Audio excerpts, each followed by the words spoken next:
is your name.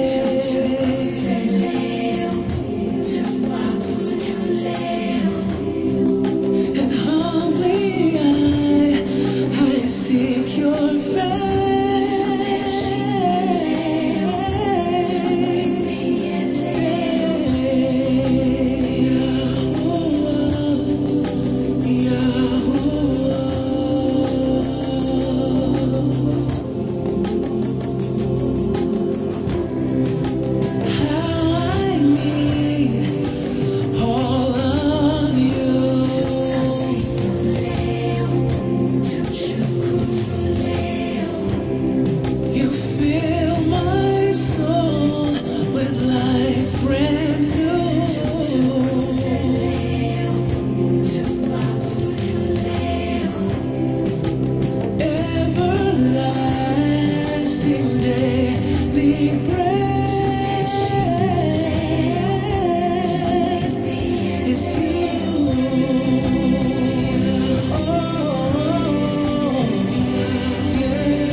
Be with me as I learn your ways.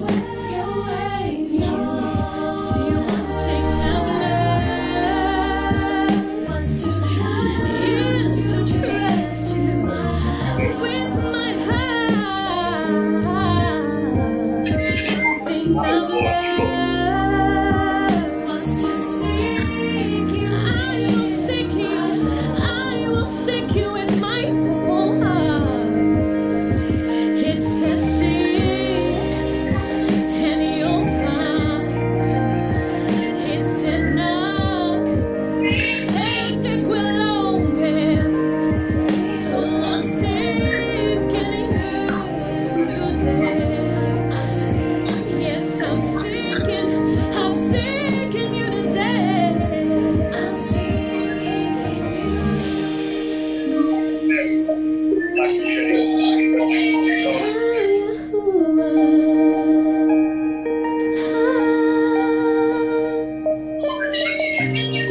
I'm ready to become something better than the old me.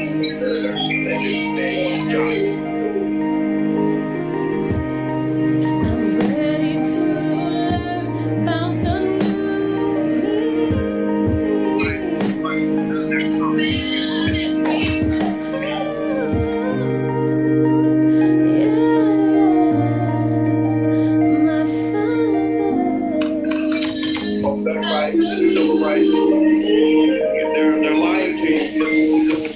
It says I will seek you day and night. I will search for you day and night.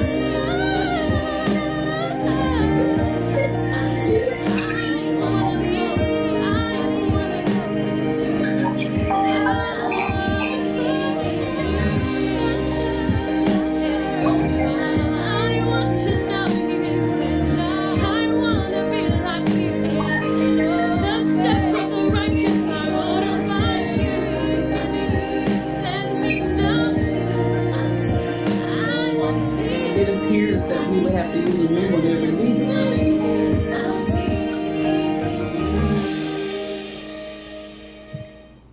We would have to use a new coat every week.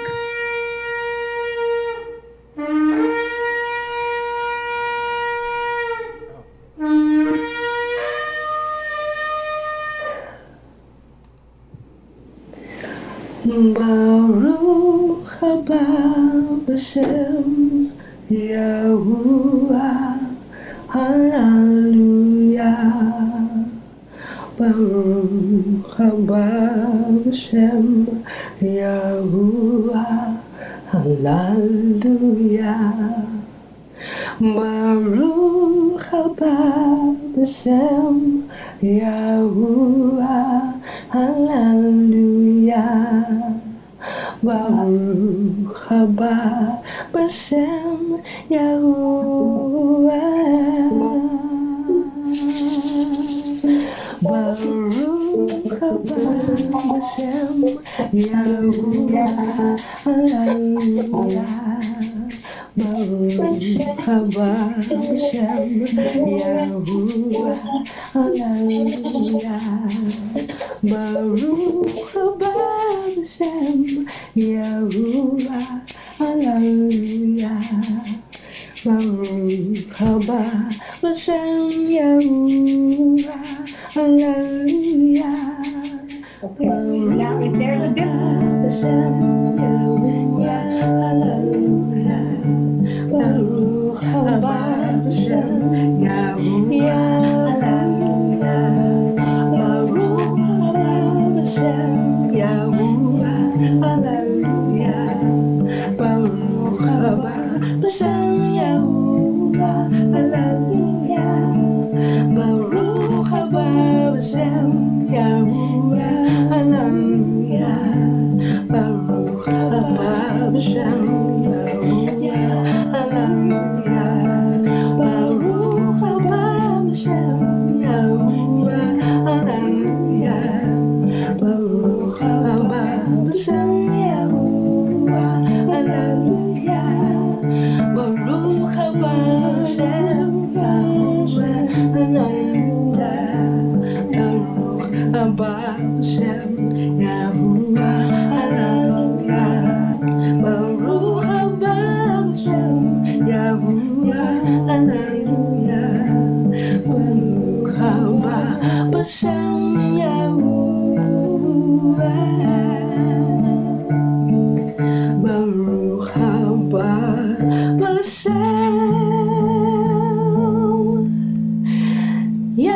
Oh, somebody said they can see you. Somebody, I see the beautiful.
Yahuah, I want to say shalom to you all, Mashpaka. It is wonderful to see each and every one. Let me just take a moment here. I'm getting some feedback. Open. Just try to figure out where that is, and bear with me just for a second. Audio options. No, that's not it. Okay, just check your mics for me.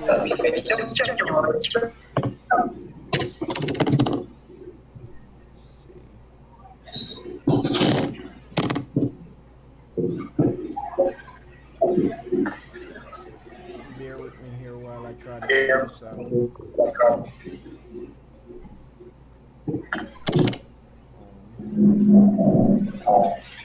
Back to meeting.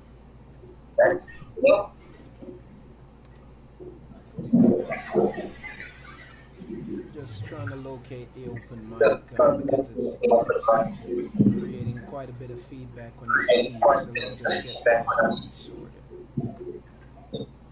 Okay, I think we're good.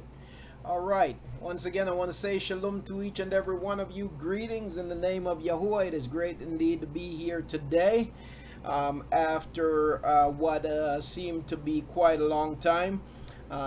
It's only been what, a week though, but I would give Yahuah praise, honor, and esteem. He took me across the Caribbean Ocean safely and brought me back across it safely, and also you know, brought me back to my family and also to our mashpaka safely. And for that we give Yahuah praise, honor, and esteem. I was I guess you would call it detained for a few minutes at the airport. For what reason I don't know. They just took me into a room and I sat there for a few minutes, and then they told me I was okay to go. So, but praise Yahuah. We're back, and we give Yahuah praise, honor, and esteem for his protection, for everything that he does. He does a whole lot.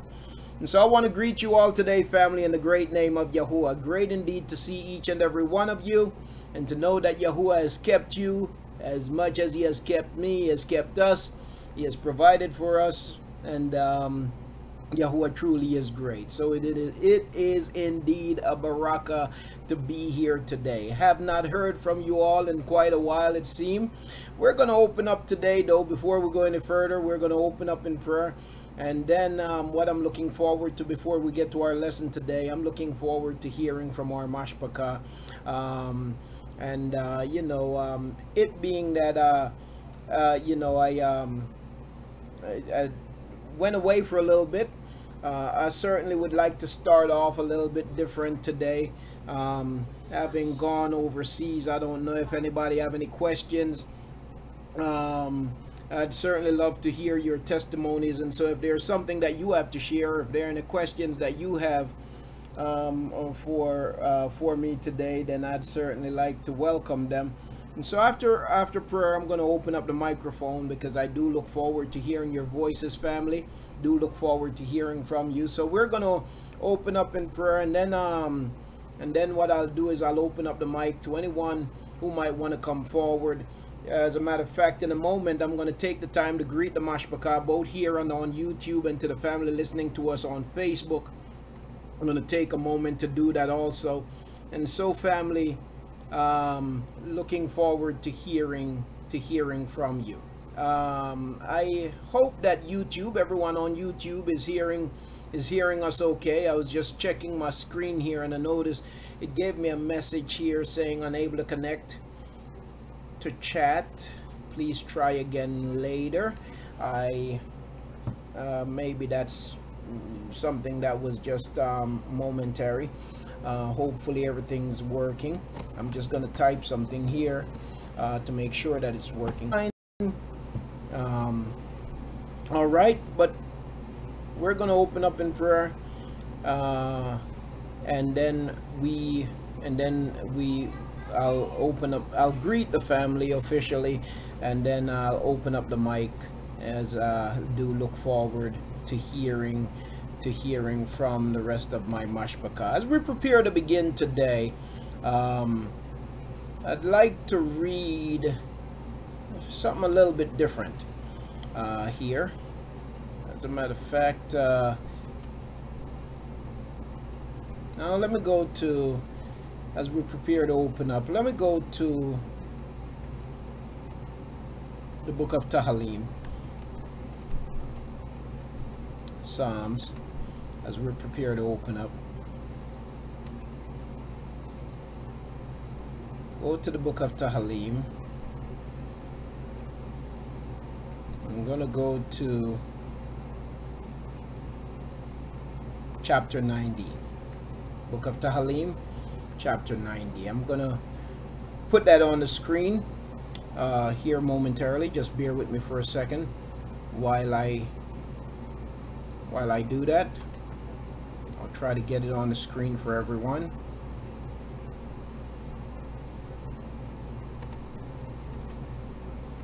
And also for the family on YouTube and on Facebook. Just bear with me while I get it all together, okay?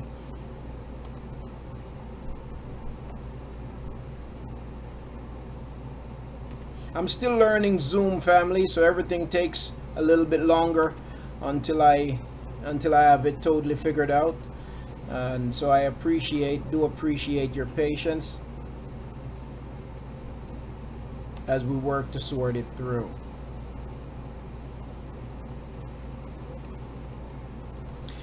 Tehillim, Psalms chapter 90. Yahuah, you have been our refuge in all generations. Before the mountains were born, or you had brought forth the earth and the world, even from everlasting to everlasting, you are Al. You turn man back to dust and say, return, O children of men. For 1,000 years in your eyes are like yesterday that has passed, or like a watch in the night. You have swept them away. They are as asleep, like grass that springs up in the morning. At evening it is cut down and withered. For we have been consumed by your displeasure, and by your wrath we are alarmed. You have set our crookedness before you, our secret sin in the light of your face. For all our days have passed away in your wrath. We spend our years like a whisper. The days of our lives are 70 years, or if due to strength, 80 years. Yet the best of them is but toil and exertion, for it is soon cut off, and we fly away. Who knows the power of your displeasure, and your wrath according to the fear of you? Teach us to number our days, and let us bring the heart to wisdom. Return, O Yahuah, how long? And be sorry for your servants. Satisfy us in the morning with your kindness, and let us sing for joy all our days. Give us joy according to the days you have afflicted us, the years we have seen evil. Reveal your work to your servants, and your splendor to their children.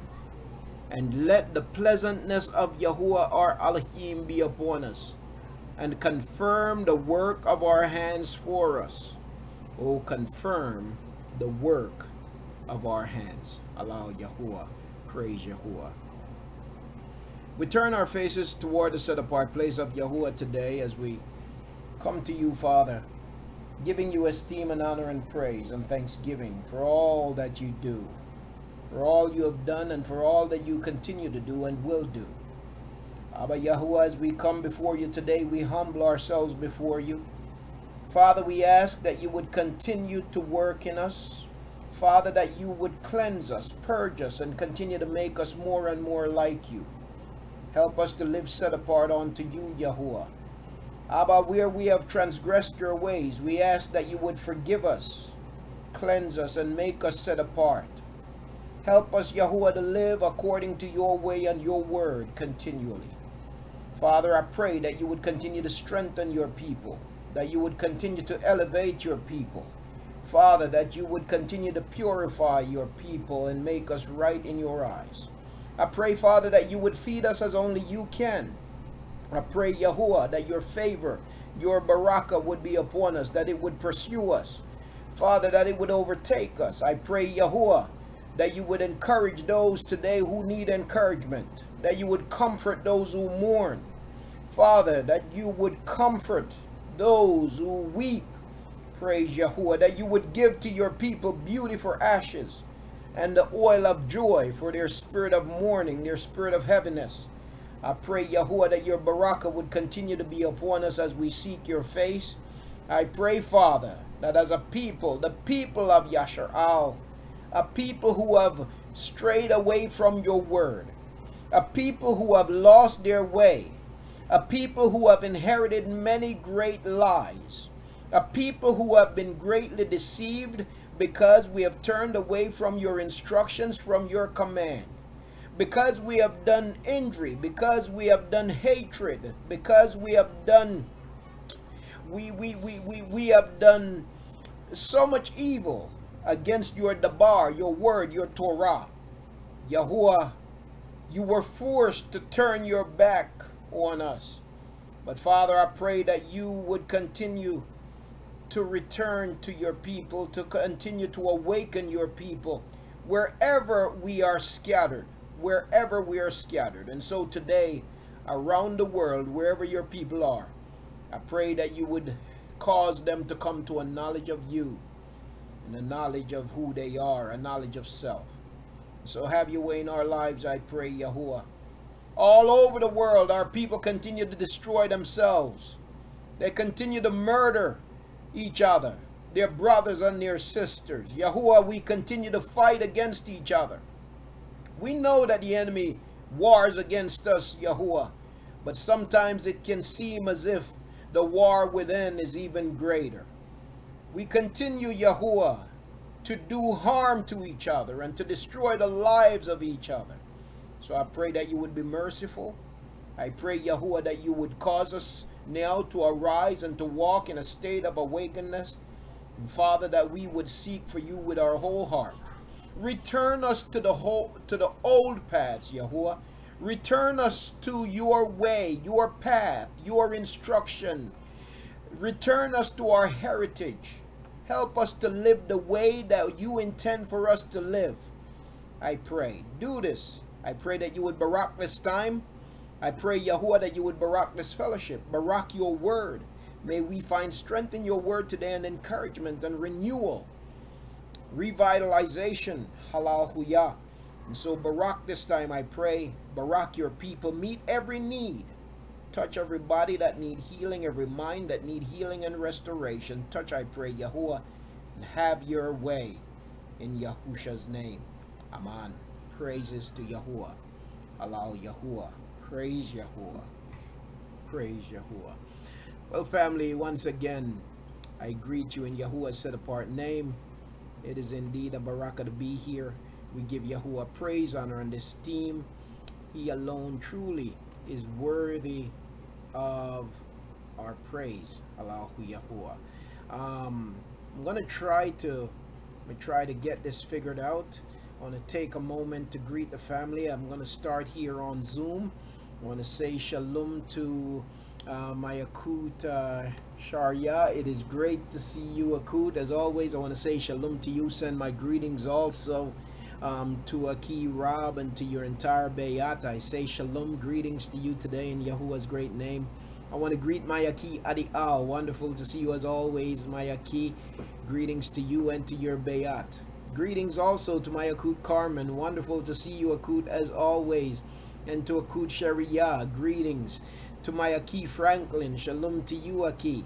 And also to Galaxy Tab. Galaxy Tab, that's just the name of the tablet, but whoever is listening from that device, I want to say shalom to you today. And also to my Aki Matatyahu, I want to say shalom to you. Aki, wonderful to see you. To Aki Keith, I say shalom to you, Aki. Greetings, my Aki. And also to Akut Lanesha, wonderful to see you as always, Akut. To my Akut Mahalia, greetings to you, Akut.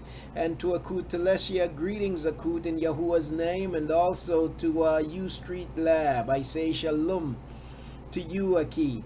And also to Akut Yanat, I say shalom to you, Akut Yanat Yahukanan. And also to my Akut Yaraya, shalom to you, Akut. I know you're surviving the heat out there in Arizona. It's been going on 2 weeks now. Glad to see you, Akut, and to know that Yahuah is keeping you in the midst of all of that heat. And also I want to say shalom to Akut Anitra.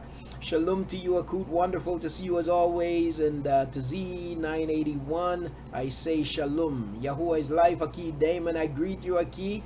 Shalom to you, Aki. Wonderful to see you. And notice that some of the family, your audio is not connected. I hope that you're not having trouble hearing, though. I do not see a microphone on the screen, so I'm not so sure as to how it works with Zoom on your end. Hopefully you can still hear, even though I don't see a microphone. So family, it is indeed great to see you. I want to turn my attention to YouTube here and to greet the family on YouTube. And so I want to say shalom. Akut Lanesha there is also on YouTube. Shalom there again, Akut. And to Aki Yahakab and Akut Sharia, wonderful to see you, Mashpaka.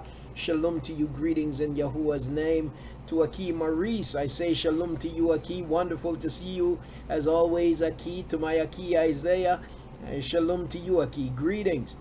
And also Akut Carmen is represented there. Akut Sharia is also represented there again. And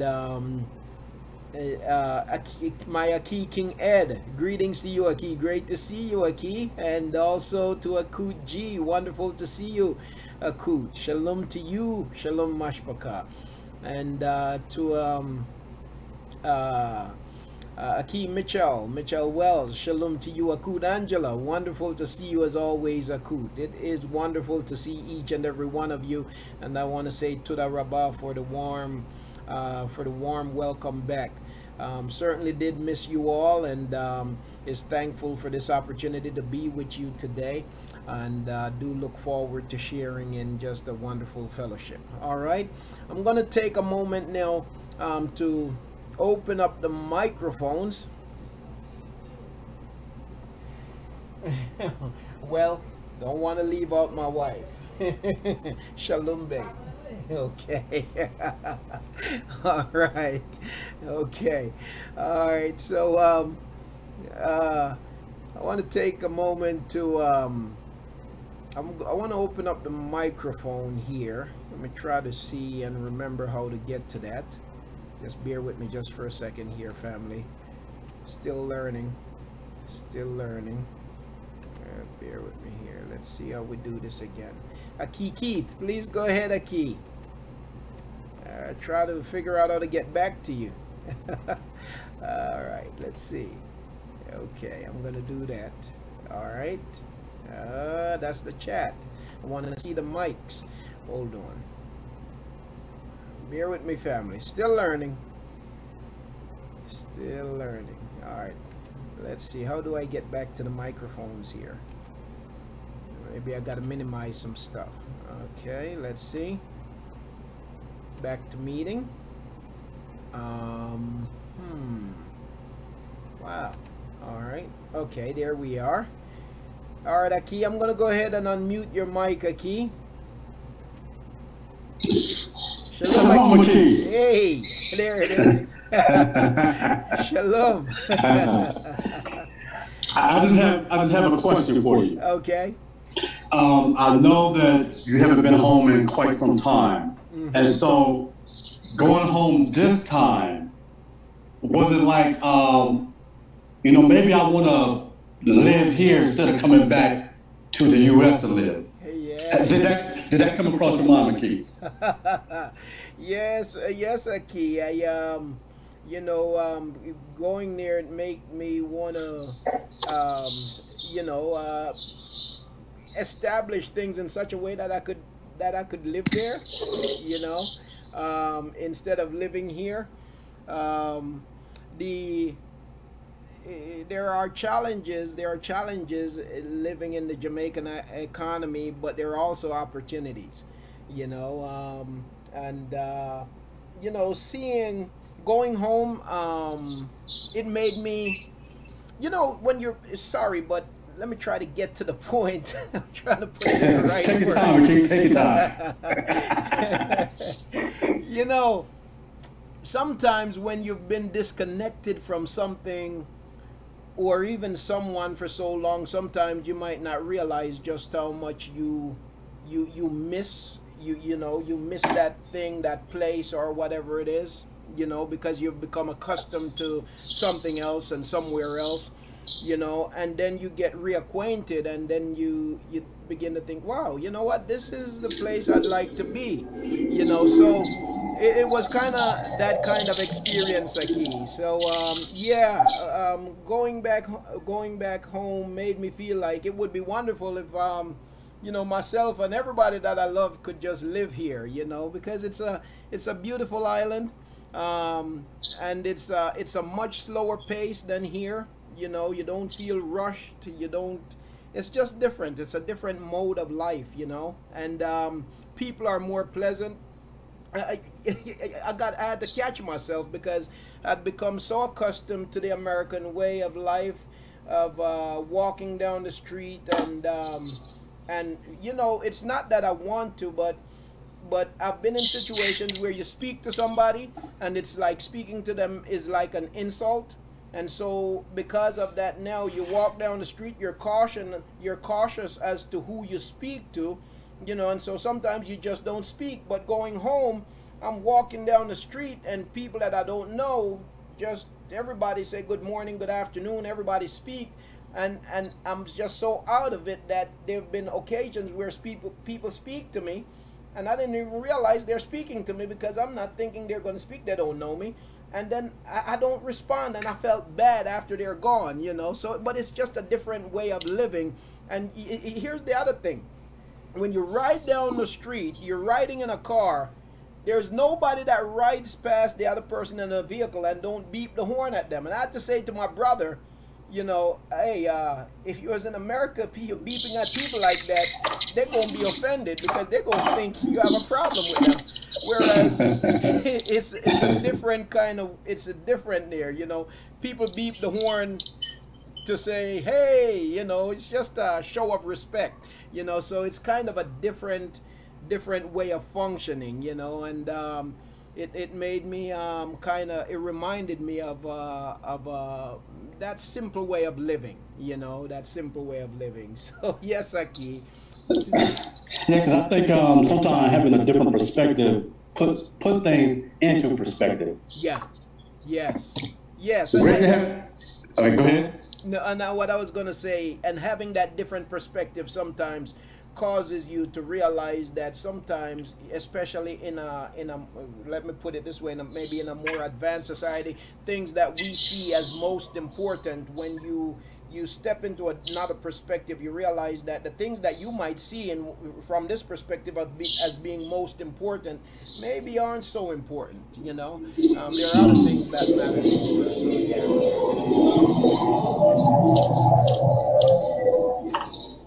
Well, it's great to have you back, Aki. Well, it's great to be back, and it's great to hear your voice, Aki, and we just praise Yahuah for, you know, allowing that bird to fly safely. All right, Aki, ta-da. All right, praise Yahuah. Okay, anyone else, family? By the way, there's a feature here on Zoom for where you can raise your hand. So if you want to come to the mic, you can raise your hand. I don't know exactly where the feature is, but there's a feature there that allows you to raise your hand. Something else that happened that was interesting, when I got there, so I was around a bunch of family, and you know, my wife always complained that I don't speak the Jamaican dialect, you know, to the kids and to her and stuff like that. And my thought is always, well, that's a lot of work, because now I'm going to say something and then I'm going to have to repeat it in a way that you understand it, and everything is double speaking. So I just talk so everybody understand me the first time. And I went there, being around a lot of being around people, family and others who that's all they speak. It's like I didn't realize it, but that's how I began to flow, just speaking the dialect. And to the point that my son was with me and I was talking to him, I had to keep catching myself, because I was talking as if I was talking to somebody straight from yard, you know. And I had to keep reminding myself and apologizing to him. So that was interesting, you know. But I see my Aki Adi Al, and there are a few other hands raised. So please, family, please go ahead. Shalom, Aki, can you hear me? Yes, I can, Aki. Shalom, you sound nice and clear. All right, today. Welcome back. I just have a question. I heard that there's some foreigners buying up a lot of land down here in Jamaica. Is that true? Wait, some who? There's foreigners like the Japanese and other people from other countries are buying up areas in Jamaica. Yeah, is that true? Yes, the Japanese, the Chinese, Americans. Nowadays, if you go and you look for, you're trying to buy some land in Jamaica, or you're trying to buy a piece of property in Jamaica, for the most part, and Americans have been buying up land in Jamaica for a long time. But if you go now, and if I go looking for a piece of land to buy in Jamaica, I'm seeing it online in US dollars and at US prices. So you will want to buy a piece of land, depending on the location, they'll want to sell you the land for $1 million US. Now, they only bought that land for pennies. Literally, they bought that land for pennies. They bought that land at no price, really, from the Jamaican people, and now they're reselling it. They've even bought up the beaches. in Jamaica. So when I was growing up, you was able to just run to the beach and be carefree. Now, in order for the people who live there to go to the beach, they have to pay to get on the beaches, because people come in and they buy the land, and now they privatize the beaches, and they're making a profit, and the people who grew up in that place can't even enjoy the natural resources of the place, because they've been bought up, and they're charging American prices to get in there. So the people from there can't even afford to go to the beach in many cases. There, in the area where I was, there's now only one beach. Of about 5 or 6 beaches, there's only one beach that remains public, and the roads to the beach is treacherous. It's a beautiful beach once you get to it, but getting to it is quite a task, you know. And maybe that's the only reason why they haven't bought that one yet.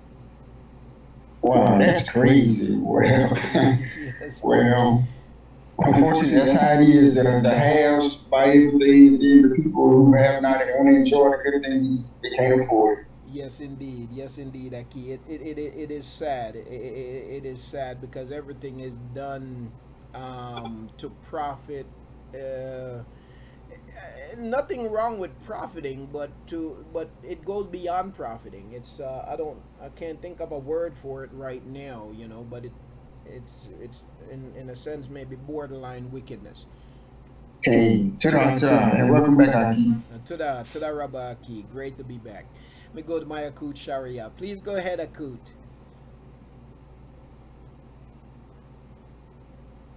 Shalom, much better. Can I be heard, Aki? Yes, you can, Akut. Shalom. Shalom. Am I loud enough, or because I know I was low the last prior week? You sound good. Oh, praise Yahuah. Oh, should I rebel Yahuah for bringing Aki Michael back, and from his travels to and from, and keeping his baby safe while he was temporarily away. Praise Yahuah. I have a question, Aki, about Yahuah, but I'm going to save that for after we're done with the lesson. Okay. But my question right now is the room leading for Zoom, is it changing every week, or this is going to now be the number? Okay, so from now on, moving forward, the number that you have for today, which is I've set it up so that this number remains constant, that it remains permanent. Let me see if I can locate that number. Yeah, so the number will be 853-555-904. 853-555-904. That number will remain constant moving forward. And what I'll do is I'll post a link. For example, I'll post the link once YouTube gets started, and I'll post it on Facebook also, each week. But that should be the number moving forward. So you shouldn't have an issue finding the room. I know that no one could find it this morning, because when I went to start the meeting, it was different. That the initial setup, that was no longer available. So there is a way to set it up where the number remained constant, and so that's what I did this morning.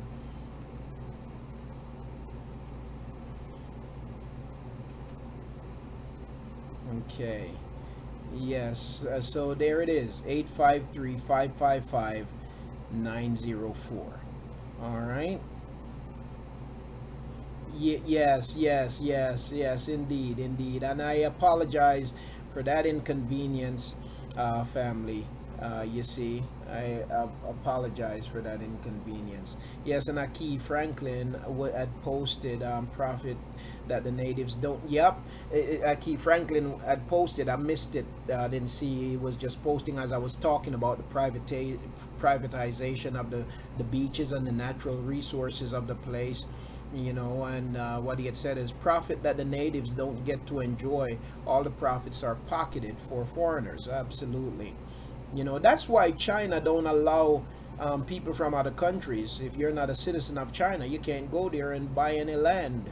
You can't buy a house in China unless you're a Chinese citizen.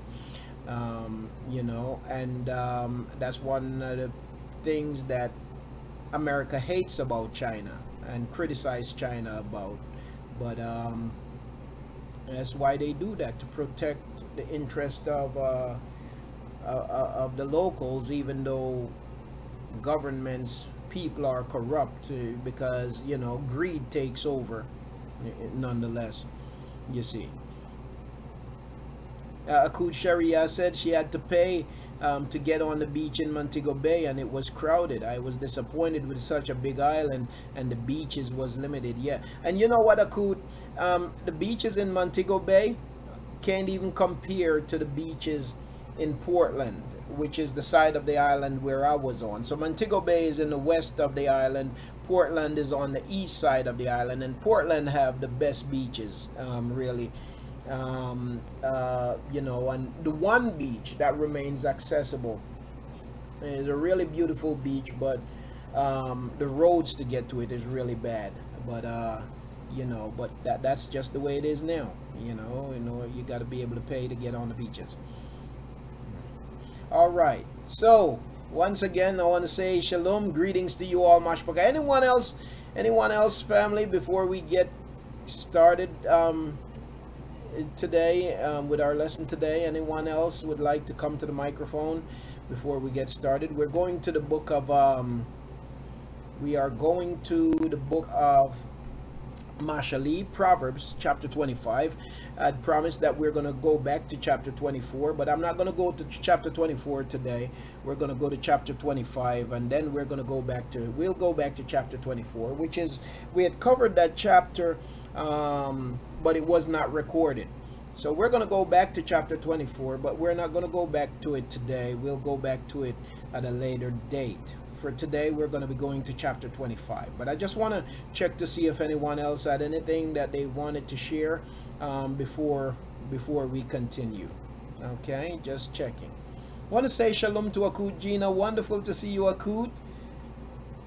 And Akut Amuna Yahu, shalom to you, Akut. Wonderful to see you. I'm hoping that everyone is able to hear, because I noticed that I don't see some microphones on the screen, but hopefully everybody can hear fine. All right, well, let's if there are no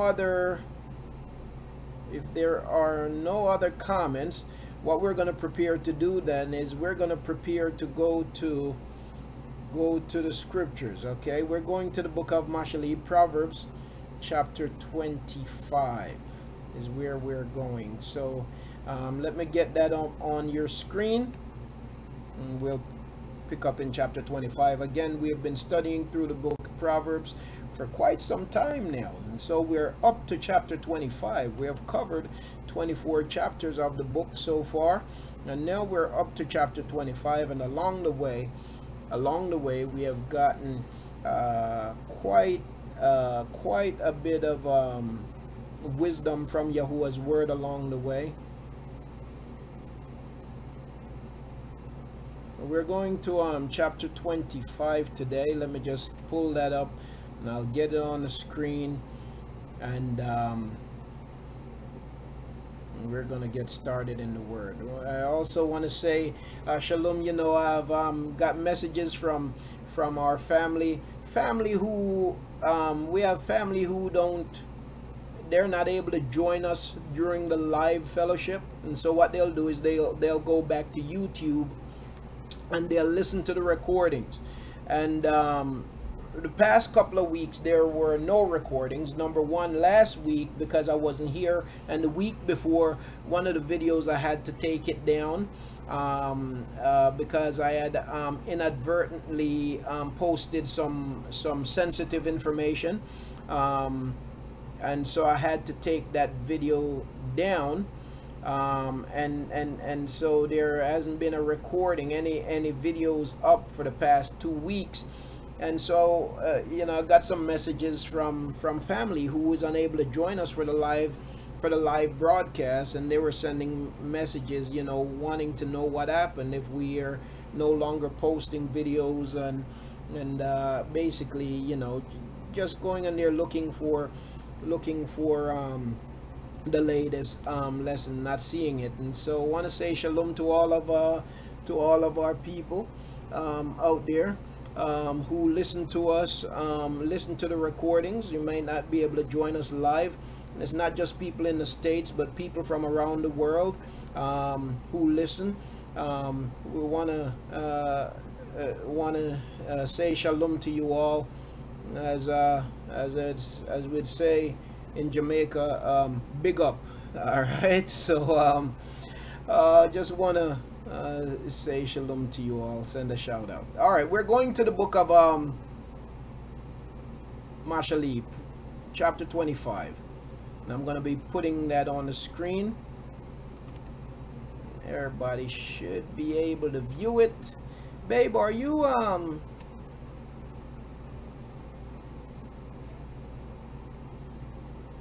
you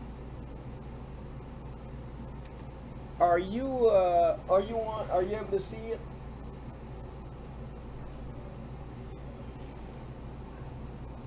Just want to make sure everybody can see it fully. Okay, you see a full screenshot of it? Well, I just went to the chat. That it disappeared? Okay. All right. Now you see it again? Okay. All right. So, Proverbs chapter 25 and verse 1. Mashali 25 and verse 1 reads, These also are the Proverbs, or these also are the Mashali of Shalama, which the men of Chalakyahu, king of Yahudah, transcribed. I want to take a moment here to just look at a couple of these Abari words. I know we have people waking up and people coming to a knowledge of the truth on a daily basis. Family, I have a bunch of family. I have a lot of family members who are the only thing they know is Christianity. The only thing they know is what has been passed down from generation to generation. The only thing they know is what was beaten into our foreparents, into our forefathers, our mothers, foremothers, our foreparents. It was beaten into them, and it came a point where a rod was no longer necessary. But after it was forced upon them, after this belief, this fake and pagan belief was forced upon them by force.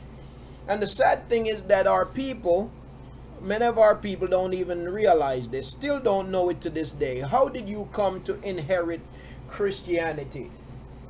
How did you come to inherit Christianity? If you ask our people this, if I ask my family members this, many of them, most of them, the majority of them have no clue, right? How did you come to inherit your belief? How did you come to the belief that you possess? How did you come to believing what you believe? They will tell you that, well, I believe it because it's the truth. And so their perception of what is true is based upon a falsehood. It's based upon a lie, right? And so every time I talk to somebody, I try to encourage them. I try to encourage them to dig, to search. You know, being in Jamaica, I had conversation with family members, because from the moment I got off the plane and got to my destination in Jamaica, I began working, because I had to finish working on the preparation of my uncle's grave, right? So I got busy, and we were there. We were finishing up the grave, and we're talking. So they were painting. They were putting some paintings inside of the tomb, and they were asking me what did I want in it.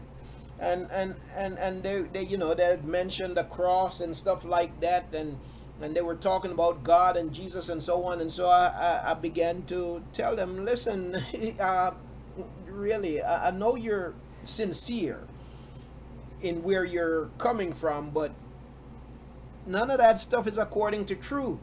You see, even though you see the word cross in the Bible, it's not found in the scriptures. And I'm trying to explain to them the difference between the Bible and the scriptures and so on. And even though you see Jesus Christ in the Bible, that's a name that's not found in the scriptures and so on and so forth, you know. And I'm encouraging them to dig. But you know, the sad part is that pretty soon into the conversation, I see that I'm losing them. That they have no interest in hearing what I have to tell them, because they're so steeped in the lies. They have inherited great lies, as the scriptures tells us that we would, and they're so steeped in the lie. And the only way we're going to get out of the lies is if we learn to dig, right? If we learn to search and to dig for ourselves. You see, we've got to be, you know, we're a people who have always talked about independence. As a matter of fact, you know, talking from a Jamaican perspective, I don't know how many people know it, but Jamaica is Jamaica was the first country or first colony to gain its independence from the British, right? And the reason why they gained independence from the British was because there were people that says, you know what, we're not going to sit down and let you continue to beat us and work us like dogs, but we're going to rise up and we're going to fight. And so they begin to fight against the British, and the British couldn't conquer them. And so what the British did was, the British decided to sign a what they call it, what they call them things when you're in a fight, a treaty. The British decided to sign a treaty with the Maroons, and then soon after, this was in 1962, because you see, Jamaica only received its independence in 1962, and even though slavery was so-called abolished by then, slavery still continued even in Jamaica to that point. But in 1962, Jamaica gained its independence from under the British, and so I say that to say that wherever you find black people, there are people who are always looking for independence, right? Willing to fight for independence. We are willing to rise up in some cases and fight for independence, but while we're willing to fight for independence, we are not independent. You see, we don't really, we will fight for independence, but then after we have fought for independence, we're not willing to stand up independently, is what I'm trying to say. So we fight for independence, but then we still go back to the ways of the people who have ruled over us, who had taken our independence, right? We are still dependent on them in every way. We fight for independence, but yet we are still dependent, right? We fight for independence, but yet we continue to be dependent. And then when somebody tell you that you need to stop being dependent and do some research for yourself, do some independent research.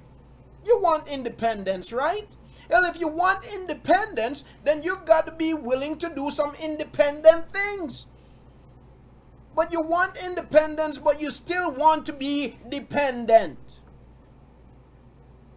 You can't have it two ways. You can't have it both ways. You can't want to be independent, but at the same time be dependent. There is no independence in dependency. You see. So when you begin to talk to our people about being independent, now comes the spook of the boogeyman. Because you see, the oppressor have messed up our minds so much that they have us so messed up, they have us so conditioned that they have us thinking that if anybody come to you and try to tell you anything that don't sound like anything that you got from us, that one is a boogeyman. Run from him. Right? And so you try to encourage our people to dig. You try to encourage our people to research. And now you become the bad guy. You become the false teacher. You become the false prophet. You become the one misleading them. And they don't realize that simply by wearing the banner of independence in itself does not make you independent if you continue to depend upon your oppressor for everything.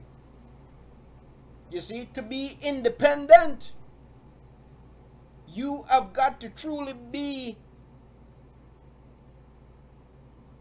dependent not upon those who formerly oppress you, but to be dependent upon your Creator.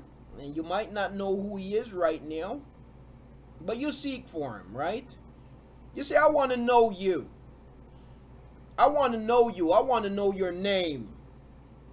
You see, when Yahuah sent Masha into Mitzrayim, He was sending him to a people who, for over 400 years, there came a point where they had no knowledge of Him.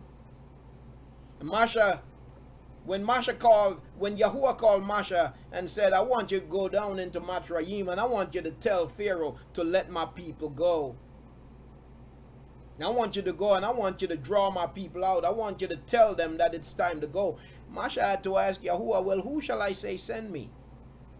Who should I tell them send me? They don't know you. You see? And so if you don't know His name, then just cry out to the I Am, the one that exists, the one that has always existed, and the one who will always exist. But say, you know what? I want to be independent. I want my spiritual independence. I want to be truthfully independent. I hear that your name is this, your name is that, and your name is the other.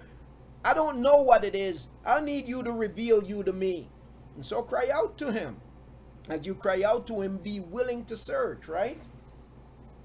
So we got to have a willingness to search if we want true independence. We got to have a willingness to search if we want true independence. The problem is that we have labored so long and so hard for free that we have lost the willingness, we have lost the motivation to work. You know, that's what happened to a lot of our people. When you have labored so long and you don't see no fruits to your labor, there come a point where you're not going to want to work. That's like if you find somebody who's on child support and they go to work and they have some bills to pay, but every check they get, child support take it. You know what most people do? They quit. They lose the motivation to work because they feel like there is no reward in working. Now I'm not saying you have a responsibility to take care of your child. I'm just using that as an example though. You will find that a person, if they're working and it seems as if every time they work, somebody else come along and take their money. Maybe they owed something. And now their check is being garnished. And they're going to work, and every time they work, whatever they work is taken from them. What you're going to find is that person is going to lose the motivation to work. And I believe that's what happened to a lot of our people, because they've worked so hard for so long and have not seen the fruit of their labor. And so now they've lost the willingness to work. And losing that willingness to work affect them in many, many, many areas. It affects them in being willing to put in the effort to do research. They're not willing to put in the effort to do research. They have lost the motivation to do any kind of work. Physically, mentally, yes, and spiritually. You see, they're free physically, but still in bondage spiritually. We got to break out of that. We got to be willing to do a little bit of digging, right? So, I want to take a moment here, because I am aware that people do watch these videos who don't, they're not aware of some of the things that we talk about. But I want to show you for a moment. I want to take a moment to show you, because when we tell you that the Creator's name is Yahuah, and that his name is not God, we didn't just sit in a little corner and come up with this stuff. The truth is right under your nose. You've just been conditioned to not see it. Okay? So I want to take a moment to, as we go through the book of Mashali, the book of Proverbs, right in the text where we are, I just want to take a moment to highlight some of the deception in hopes that it will help you to further understand that when you hear somebody say something as far as who you are, what your heritage is, your history, your nationality, and so on, that you don't just excuse it. Okay? I want to take a moment to show you that what you see in front of you is not always what's real. Sometimes it's just a smoke screen. So let me just take a quick second as we look through the book of Mashali to highlight a few things for you as I try to encourage our people to dig. Okay? So if you come across any of these lessons, these videos, I want to show you what I mean when I tell you you need to dig. Okay? So you have different tools nowadays. You have different tools available nowadays, because the very people that stole our heritage and stole our history and stole our documents and stole everything that belonged to us, they're some greedy people. And because they're greedy, they'll sell you everything. I mean, they'll sell you their mom if they feel the need to. Okay? And so we have tools available to us that is actually unveiling truth, right? So when I just want to highlight a couple of things, just as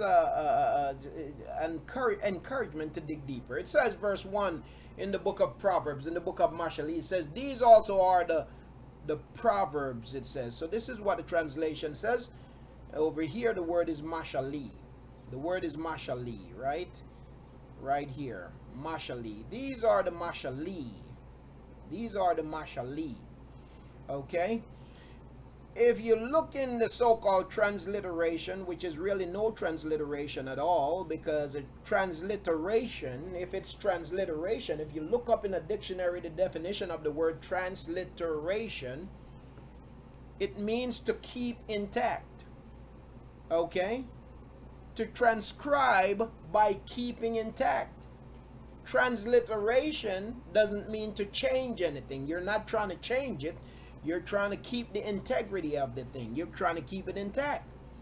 Now, translation is something different. Translation is where you literally change something. Okay? So there's a difference between translation and transliteration. All right? Changing places. Translation. I was translated. Mean I was taken from one place to the next. I changed places. Okay? I was transported. The prefix trans means to travel, to migrate. Right? Transliteration is to migrate literature, language, without changing it. Translation is to migrate language through changes. Okay? Now, these are the Mashali. These are the Proverbs, or another word is parables. These are the parables of Shalomah. Okay, I want to just establish a few basic things. So, all our lives we grew up hearing about Solomon, but Solomon is not his name. Again, I want to talk to some people who don't have any knowledge of why we say Yahusha. Why we tell you his name is Yahusha and not Jesus. Why we tell you his name is Yahuah and not God, and so on and so forth. Well, I just want to use regular names to show you, because you see in the Bible is a European book. The Bible is an English book, a European book. Okay? Bible is a European book. The scriptures is not a European book. The scriptures is an Eastern book. The Bible is an Eastern book named after a pagan deity. Okay? Named after a pagan deity of the East, though, whose name was Byblos. Alright? Now in the Bible, what they did was they changed the names of people, they changed the names of places, changed the names of the Creator, changed the names of the lands of the book, so on and so forth, in order to hide the identity, the true identity of the people. We grew up talking about, learning about Solomon being the wisest man. His name was not Solomon. Okay, his name was Shalomah. Okay, now the book of Proverbs get its name from what it possesses. The book of Proverbs get its name from what it possesses.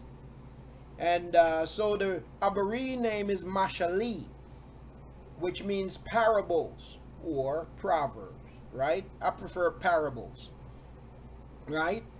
Mashali. Now it says these are the parables of Shalomah. They say Solomon here, but his name is Shalomah. Shalomah. Okay, Shan, Lamad, Mam, Hey. Shalomah. Spelled S-H-A-L-A-M-A-H. Shalomah. Okay, that is what we see right here. As a matter of fact, let's make that a little bigger for anybody who will want to look at this later. Shalomah. Okay, Shalomah.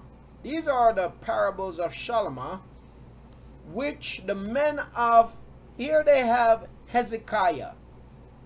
Hezekiah, and everybody know the name Hezekiah, but Hezekiah was not his name either. Hezekiah was not the name of the king or the prophet. Okay? Alright? So, let me read again. These also are the parables of Shalomah, which the men of Chazakyahu, his name is not Hezekiah really, his name is Chazakyahu. I want to do this for a moment. I want to take a moment just to do this, to emphasize to individuals that when I say to you that things have been changed and twisted, I want you to see it for yourself, that I'm not making it up, but that it has been changed and twisted. So in the Abari language, his name is, and in any language, because names cannot be translated, they can only be transliterated, and if you're transliterating it, it means that you're trying to keep it just as it is, because that's what you must do, because it's a name. That's why no matter where what do I call him? What do I call him? That silly person we have in the White House right now. No matter where in the world that he goes, when they call him, they're still going to call him Donald Trump. They're not going to change his name from Donald Trump to Bob Dylan or any other thing. If he go to Arabia, they're not going to change his name from Donald Trump to some Arabian name. His name is still going to be Donald Trump. If you go to Spain, they're not going to change his name from Donald Trump to some Spanish name. His name is still going to be Donald Trump. So on and so forth. That's just the way names are. Alright, so going back, I just want to make a simple point as we get ready to go into the book. I just want to emphasize this because I know that people come to these videos often and you might be hearing something for the first time. You're wondering why we're changing stuff in the Bible. We're not changing it. It's actually right there for us. It's under the surface. You got to dig a little bit deeper. And so what we're doing here right now is digging a little bit deeper. And I just want to use this as an example, as encouragement to you to dig a little bit deeper. Okay, so these also are the Proverbs of Shalomah. His name is Shalomah, not Solomon. Spelled S-H-A-L-A-M-A-H. Shalomah. Okay? Which the men of Kazakyahu, and this is Kazakyahu, spelled Kat Zayan, Kaf Yad Hey, and there should be an U. What they do in later times, they drop the U off the names. That's something else to get into, but we're not going to get into it right now. So these are the parables of Shalomah, which the men of Kazakyahu, and they call him Hezekiah and Kizkiah, which is not correct. His name is Kazakyahu. These are the Proverbs of Shalomah, which the men of Kazakyahu, king of Yahudah. You see the word Judah, it is Yahudah. Yad He U Dalat He. Yahudah. Okay? Yahudah. Now if you drop the Dalat, you get the name Yahuah out of Yahudah. Okay? You take out the D, you get Yahuah. His name is in the name of his people, Yahudah. Okay? Now, so these are the parables of Shalomah, which the men of Kazakyahu, king of Yahudah, transcribed. Okay? So we're at chapter 25, and the introduction of chapter 25 is telling us that the reason why this writing is preserved for us today, the reason why we still have these writings today, is because the men of the wise men, the counselors of King Kazakyahu, who they call King Hezekiah.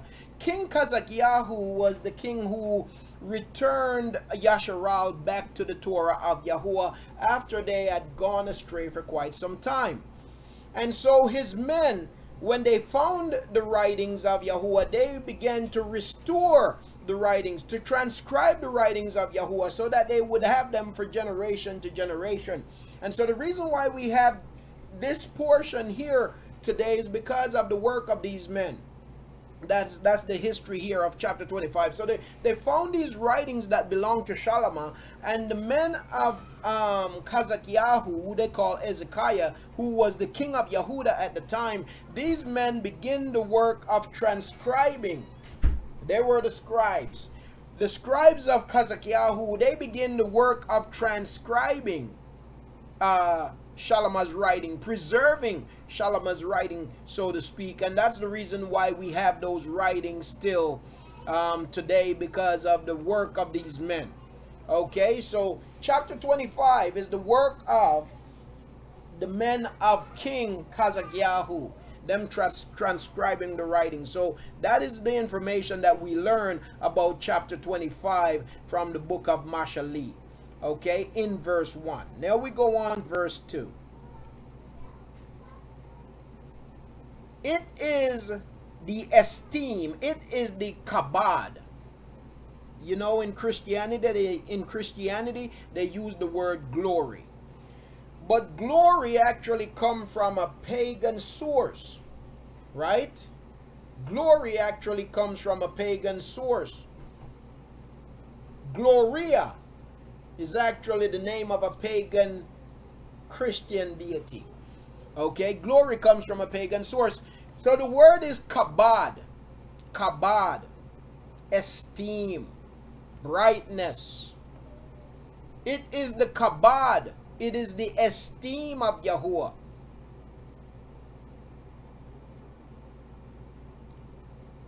You see,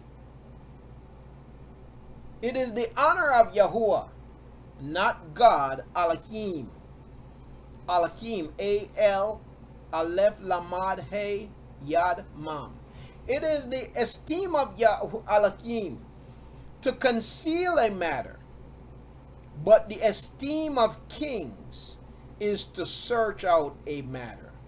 It is the esteem of Elohim to conceal a matter, but the esteem of kings to search out a matter. Now, you hear that? It is important for us to search. It is important for us to dig. Family, you know that Yahuah call us kings. Yahuah call us kings. Some people have a problem with that. But Yahuah do call us kings. Yahuah do call his people kings. He calls us kings and kahanim. He calls us kings and priests. He calls us malak and kahanim. He calls us kings and priests. That's what those words are. Malak and kahanim. Kings and priests. Yahuah calls us kings and priests. Okay? Yahuah calls us kings and priests. There is nothing wrong with calling yourself king, but you can't view it from a Western perspective, because you see, from a Western perspective, when people talk about king, you might as well replace it with the idea of bratish, evil, selfish pridefulness.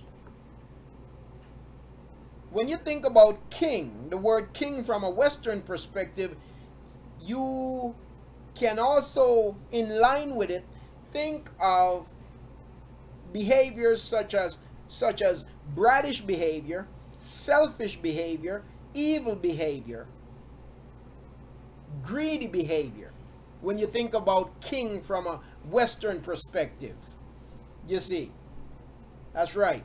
But when you think about the word king, the title king from an Abari perspective, when you hear king from an Abari perspective, you know what you're thinking about? You're thinking about a servant. A servant dedicated to Yahuah and dedicated to his people. You see? He is a servant. From an Abari perspective, a king is a servant. You see? A king is a servant.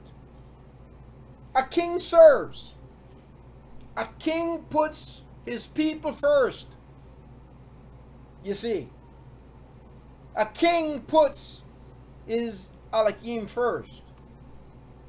So you got to think about it from an Abari perspective. You see? Akhi Franklin wrote,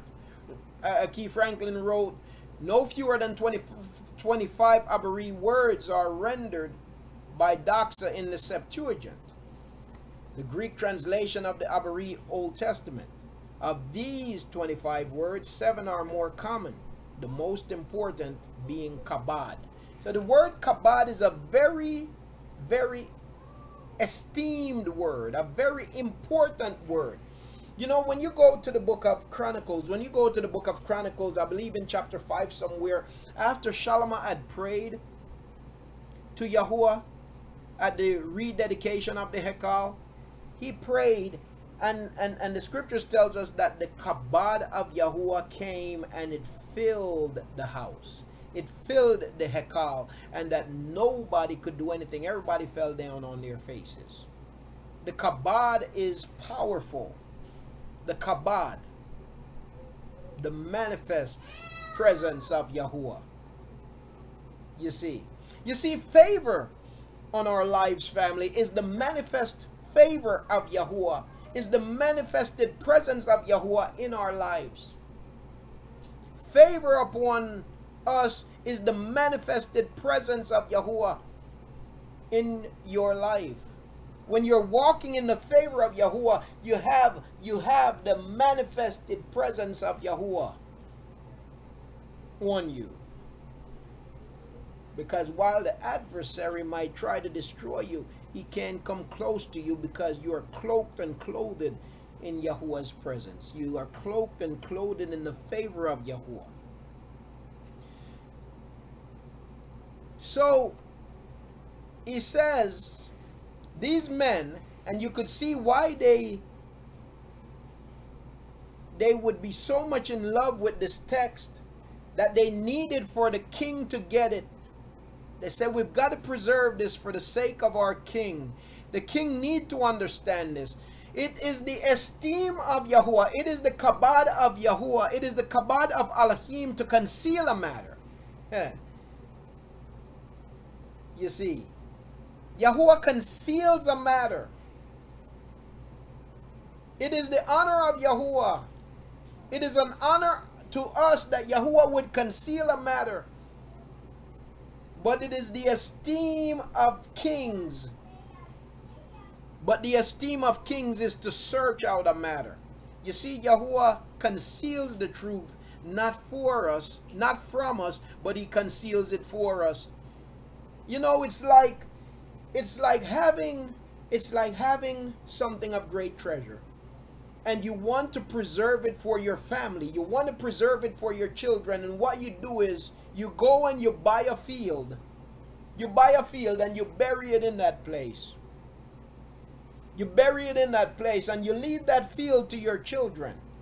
And you'll leave a map as to where it is buried. It is a great treasure. And when they find that map, they go and they dig. They go and they search for that buried thing that was buried, that was hidden not from them, but for them. You bury the treasure so that thieves would not get it, because you're trying to preserve it for your children. You're trying to leave an inheritance for them, and in leaving the inheritance, you're seeking to protect the inheritance so that no one else can come in and get it. And so what you do is you bury the treasure for them. When you buried the treasure, your intent was not to hide it from them. Your intent was to hide it for them. You see, Yahuwah's treasure is buried.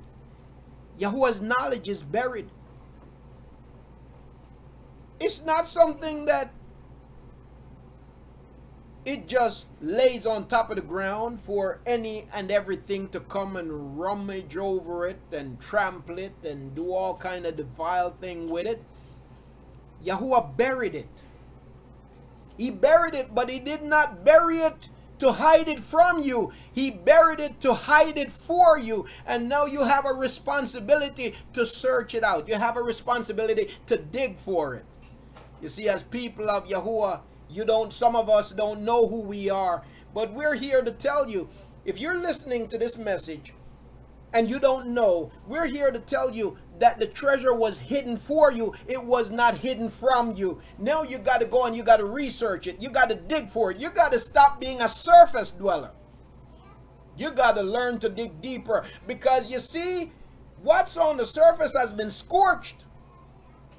What's on the surface have been depleted of its vibrance. It has been depleted of its nutrition. It has been depleted of anything of value. But guess what? Simply because it looks scorched on the surface, if you will dig a little deeper, you will find that there is abundance.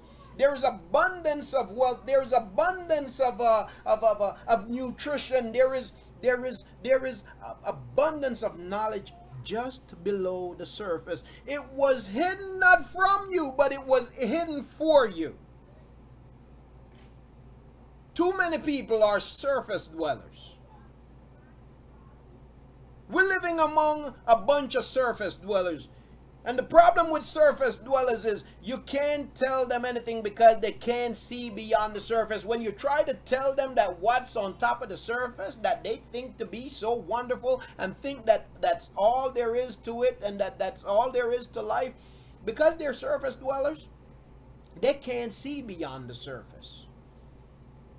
Another thing that keep people just dwelling on the surface is laziness.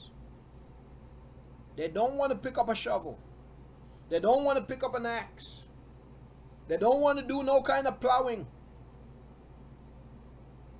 You see, Yahuwah tells us in his word that there is much fruit in the fallow ground.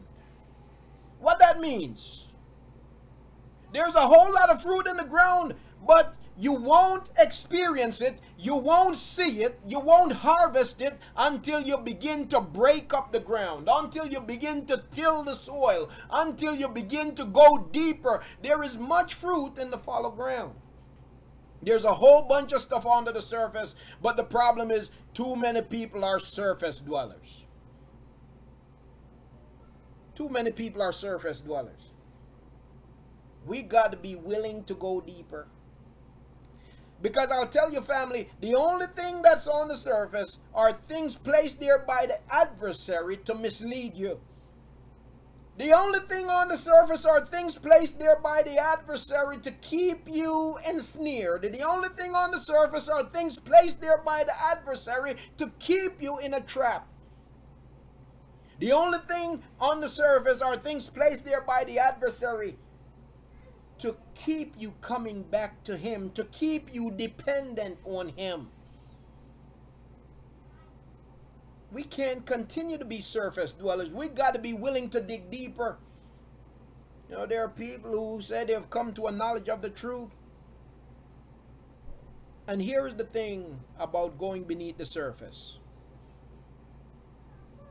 When you begin to turn the soil, when you begin to dig the soil, if you notice anything about soil, as you begin to dig, there are different layers to what's under the surface. And so you can't just turn the top layer and stop there. You got to continue to dig deeper. You got to continue to go deeper. And the deeper you go, the more value, the more things of value you will find. You know, when people want to look for diamonds, they don't just walk around and look on top of the surface. What do? They dig and they go deep in the earth. And the deeper they go, the more precious the stone, the more valuable the stone is. Diamond, gold. Listen, family, just look around you and life tells you the way that Yahuah created creation tells us, will teach us a whole lot. When you want to find things of great value, you got to dig deep for it. That goes for gold, it goes for metals, it goes for all of that. You want to find something of great value, you want to find something of great price, you got to dig deep for it. But people want to, if it ain't on the surface, they don't want it. And if it ain't on the surface, there must be something wrong with it. If it ain't on the surface, they don't want to hear it. You see, you have been duped, you have been bamboozled, you have been lied to. You have become a conditioned, a totally conditioned, you've been totally brainwashed. Totally brainwashed. Our people have been totally brainwashed. If it's not on the surface, they don't want it. If it's not on the surface, there's something wrong with it. And the reality is, the fact of the matter is that it is the other way around. It's the other way around. It's the other way around. You know what's amazing about things being in dirt also? Being buried deep in dirt? What's amazing about things being buried deep in dirt is that even the dirt is also a filter. The dirt is also a filter. The dirt is also a filter. When it's sitting on top of the surface, it has not been filtered. What is the purpose of a filter? The purpose of a filter is to detoxify. The purpose of a filter is to remove impurities. So while you're dwelling on the surface, eating off the surface, you're only eating filth. You're eating the stuff that rises to the top. That's the filth. That's the impurity. That's what you're eating off the surface. If you want something clean, you got to go below the surface. You got to go beneath the surface where it has been cleansed, where it has been detoxified. But our people are steady eating off the surface. Eating off the top of the surface. You got to go deeper. You see. I think it is, Akut. I think it is. We got to be willing to go beneath the surface. I was around a whole bunch of family. this past week. And unfortunately, the sad truth is that I have a lot of family that are surface dwellers. You see, surface dwellers.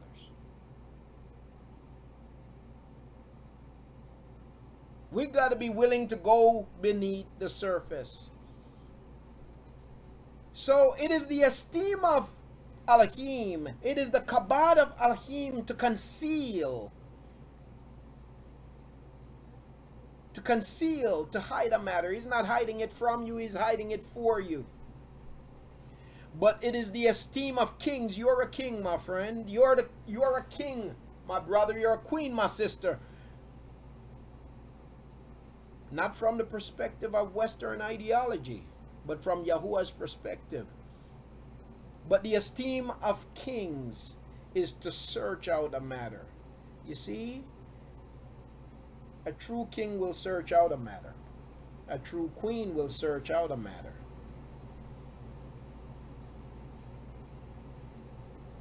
A wise king, a wise queen will search out a matter. Verse 3. As Shamayim, they say heavens, but the word is Shamayim. As Shamayim. Shan, Mam, Yad, Mam. As Shamayim. As the Shamayims for height and the earth for depth, so the heart of kings is unsearchable. So, as you would seek to measure the heights of the Shamayim for heights, and the depths of the earth for depth,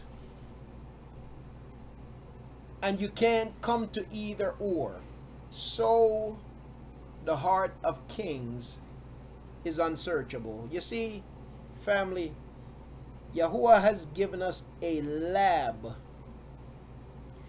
that can store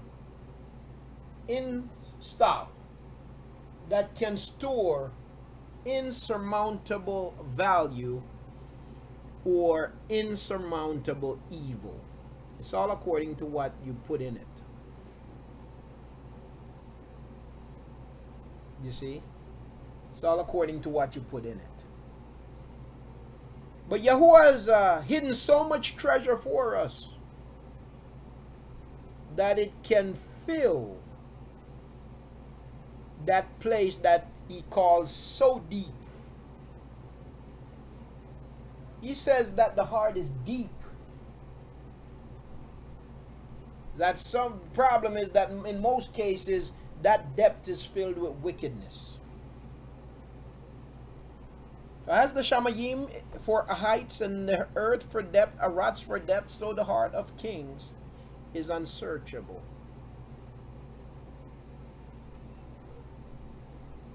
Verse 4.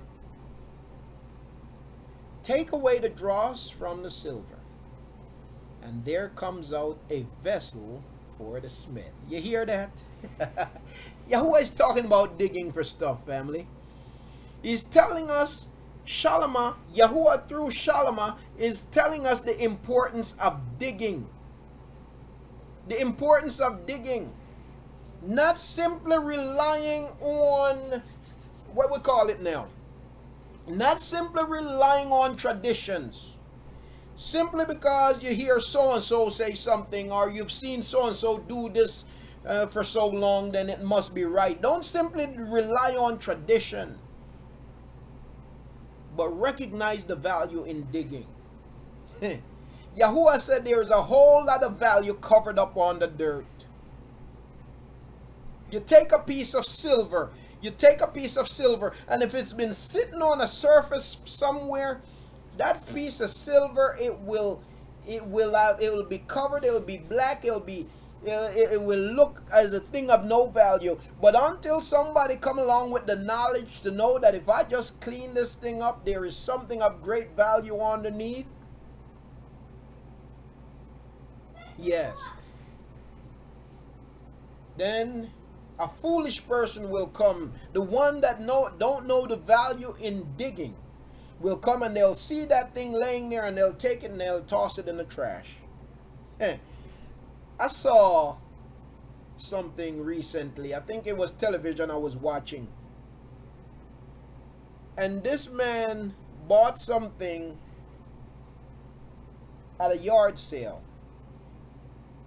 He bought something at a yard sale for, I think it was $2 he paid for it. He bought it because he thought that it looked like it was something special. Didn't quite know what he was getting, but he thought it looked like it was something special. He bought it, I believe he bought it for $2. And he took it somewhere and got it appraised, and it was worth millions of dollars. Don't remember exactly what it was, but it was worth millions of dollars.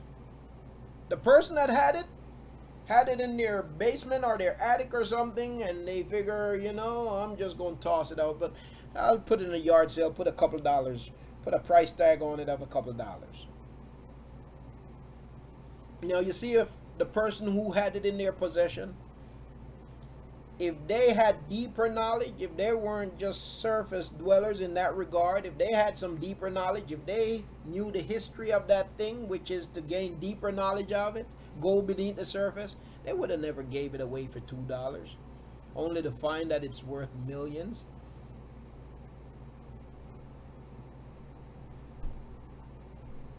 People are relying on the Bible, that thing that lays on the surface, and they don't realize that what they're getting is a bunch of unfiltered garbage. I'm not speaking against the word of Yahuah. I'm talking about the word of the pagan translators. I'm talking about the work of the pagan translators.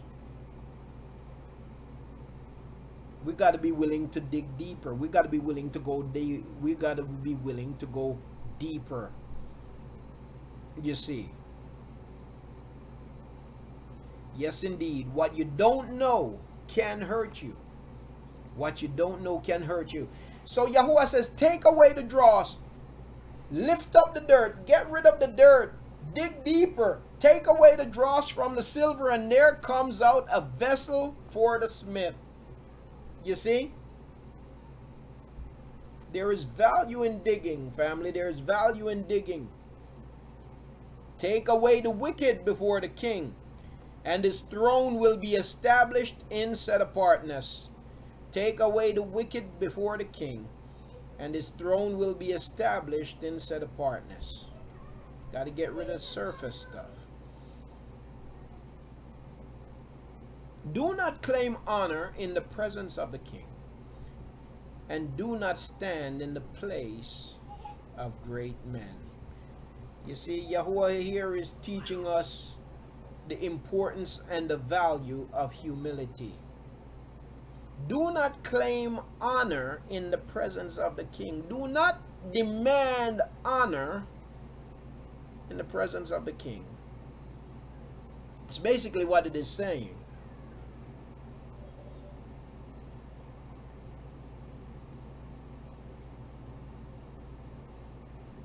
And do not stand in the place of great men. Do not put yourself on a high seat, is basically what he's saying.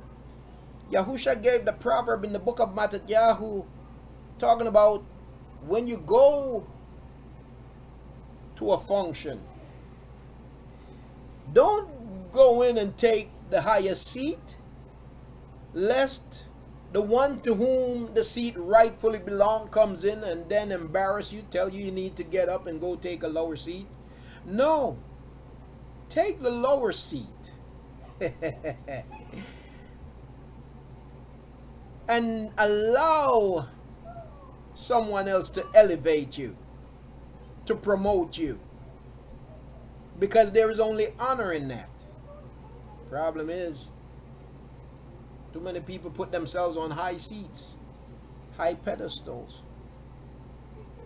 You take the highest point, there is no other place to go but down.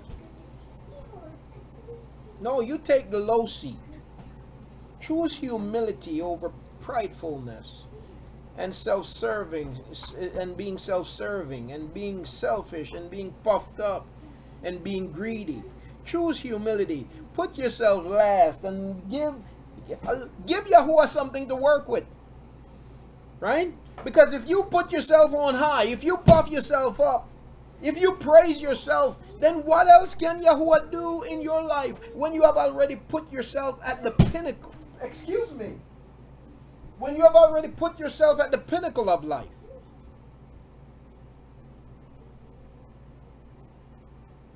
You put yourself up there, what else can he do? What else is there for him to do when you have already placed yourself at the highest point? You have left him no space to work.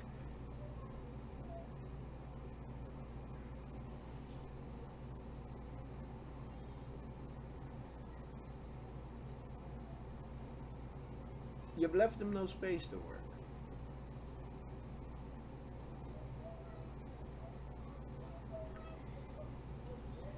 So he says, do not claim honor in the presence of the king, and do not stand in the place of great men. Don't set yourself up for a fall. Don't set yourself up to be brought low. Humble yourself. For it is better that it be said to you, come up here. There it is. For it is better that it be said to you, come up here, than for you to be placed lower in the presence of the prince. Don't go taking the highest seat. After you've taken the highest seat and the highest position, you know, family, even when people wrong us, listen, even when they wrong us, you don't have to spend every ounce of energy you have in every situation trying to prove yourself right. Give Yahuah time to work. Take the low seat and let him raise you up. But if you're so busy trying to put yourself in the highest place, then you have left Yahuah no place to work. You've left him no place to work. You have already vindicated yourself.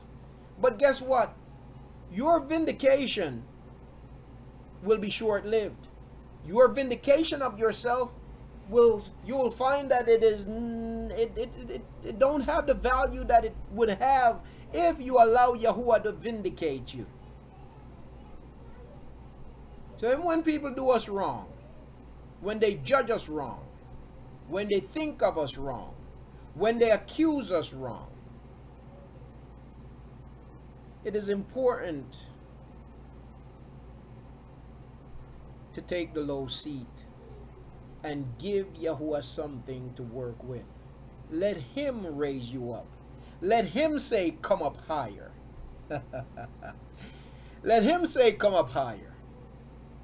I tell you, that's a beautiful thing, to hear the voice of the master say, come up higher. When everybody else have tried to keep you down, and then he speaks up. When he speaks up, guess what? Even the people that's been trying to keep you down and been shouting you down and all the stuff that they've been doing to you, when the master speaks, they have to remain silent. When he speaks and his voice goes out and his voice is heard, that thunder, that trumpet is heard. When his voice is heard, it calls the attention of everyone. And when he says, come up higher, you know what? You're the only one moving. And all eyes will behold it. All eyes will see it. But when you're in the rat race and you're steady trying to establish something for yourself, and you're steady trying to go up higher, and here it is, it's not just you. It's not just you, because it's a whole bunch of people in the rat race with you. And so you're just blending in the crowd of rats. But if you'll just take a seat, even when you have been done wrong, you just take a seat and wait for that voice to say, come up higher.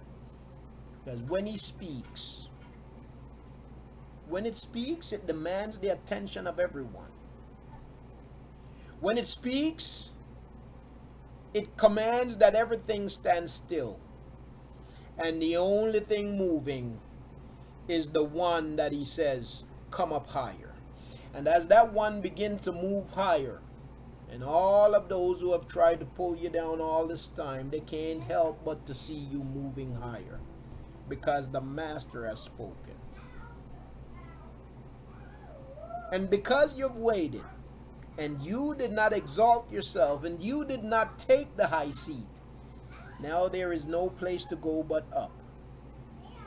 And it's all according to his time. And his timing is perfect. Don't try to get ahead of Yahuah.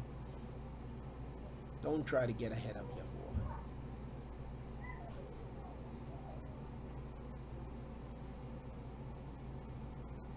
So he says, again, I'm going to read this again. We're talking about digging and humility. Both goes together, family. You see, prideful people won't dig either, you know. Prideful people don't want their hands dirty. They don't want to get no dirt under their nails. They're too busy trying to look pretty. Prideful people won't dig.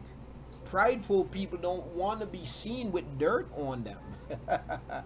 You know. But to have some dirt on you from digging is a beautiful thing. It's a wonderful statement. You see. It is a wonderful statement. It says that you are a one that's not afraid to work. Is not afraid of labor. It says that you're one in pursuit of the truth. It says that you're one who desire to do what's right. And doing what's right don't mean that you always get it right and that you're always perfect. Perfection is a process. There's not one of us that is perfect. Perfection is a process. We're toiling toward the mark of perfection. We're striving toward the mark of perfection.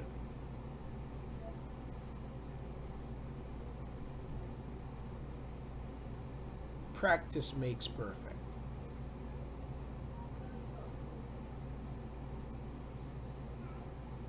You see, the more we do it, the more we practice it, the more we become perfected.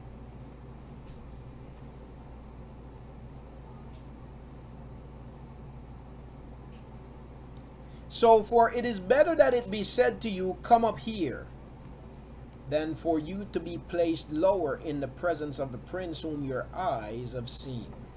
All right, let's go to the next. And we're going to prepare to stop here. We're going to prepare to stop here for today. And we'll open up the floor to any comments or questions. Chapter 25 and verse 8.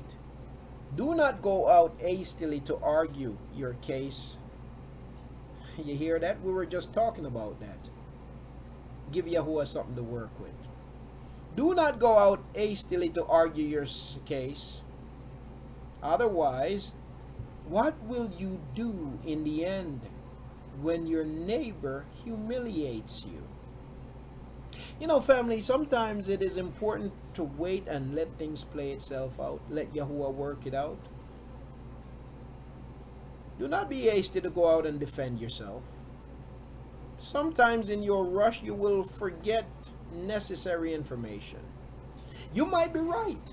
You might be innocent.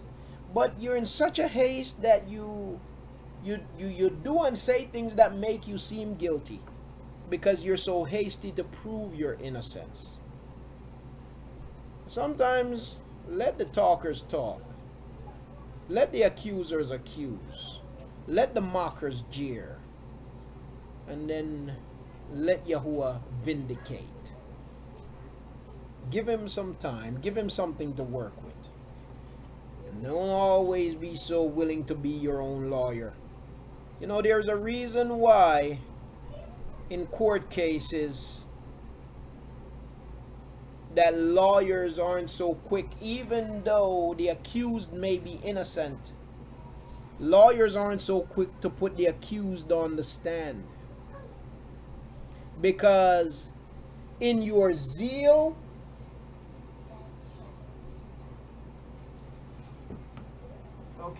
in your zeal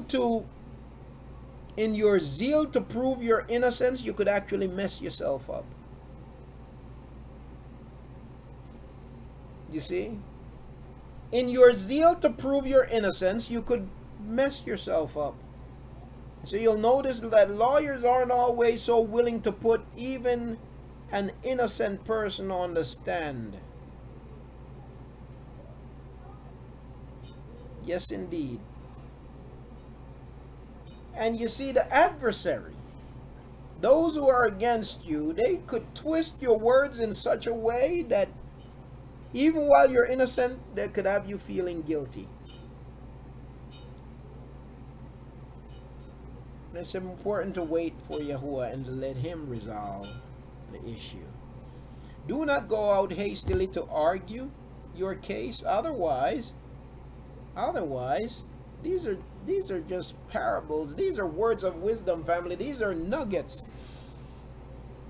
Do not go out hastily to argue your case. Otherwise, what will you do when your neighbor humiliates you?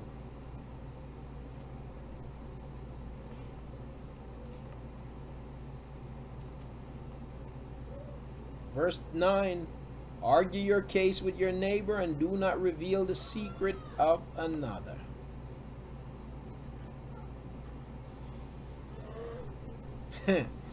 You know, that's another bit of wise instruction. And this is coming now from a different perspective. This is coming from a different perspective. You know what's being said here, family?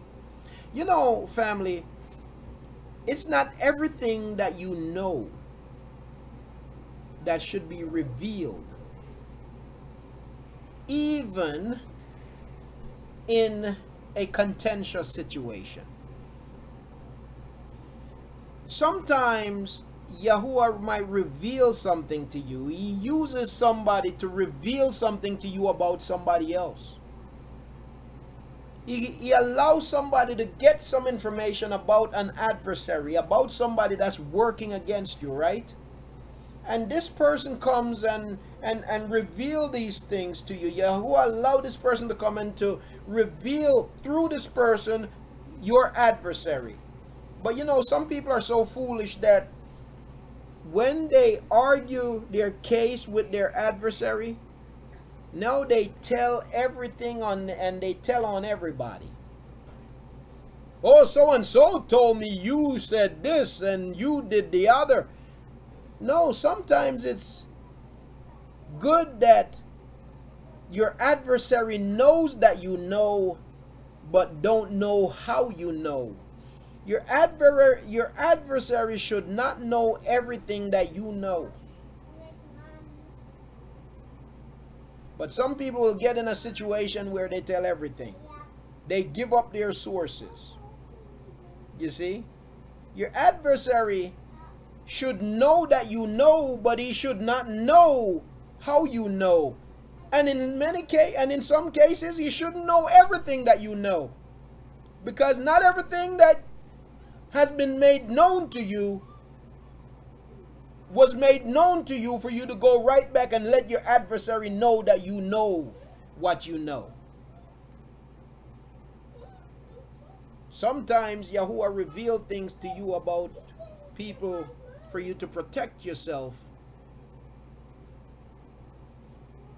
but not for you to go back and say, yeah, I know this, that, and the other about you.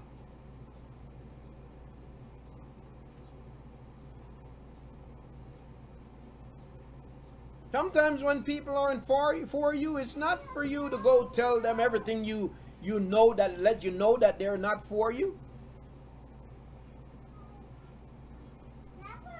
You need to use wisdom. Excuse me. You see, Yahuah, he revealed stuff to us for our protection. He reveals stuff to us for our preservation. And not everything you know, everybody else should know. We must allow wisdom to rule in our thinking, in our actions, in our disclosure. We have to let wisdom rule. You see.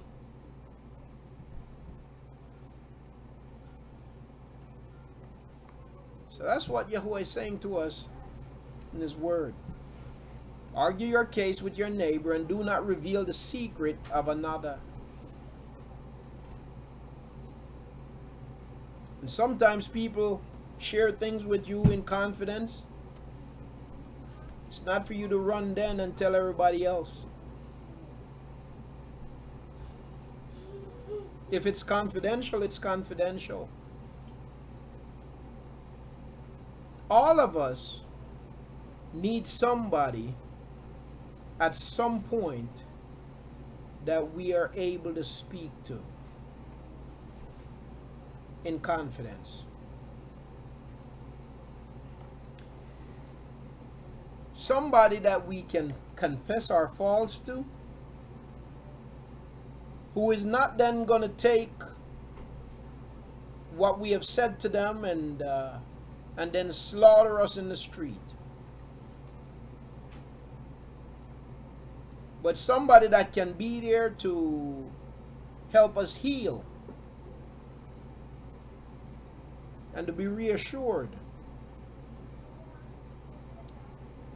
and help to hold us accountable.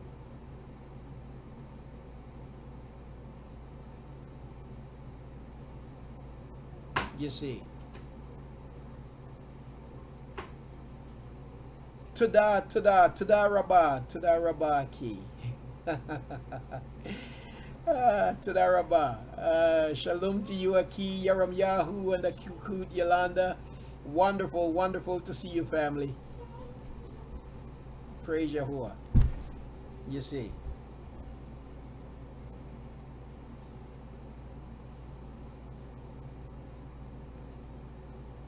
So argue your case with your neighbor and do not reveal the secret of another. Verse 10.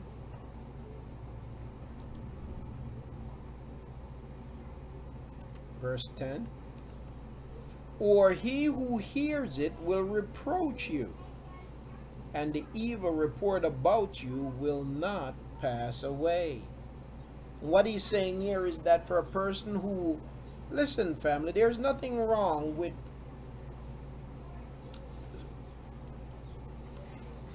somebody should be able to come to you and speak to you confidentially, and it remains with you without them going around the way and then hearing it repeated because you went and told the neighborhood. You see?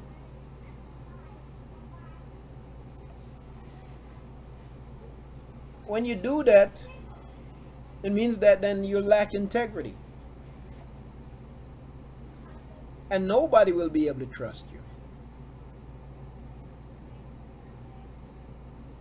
And then another thing too that some people might not think about, you know, sometimes people come to you and they want to talk about somebody else.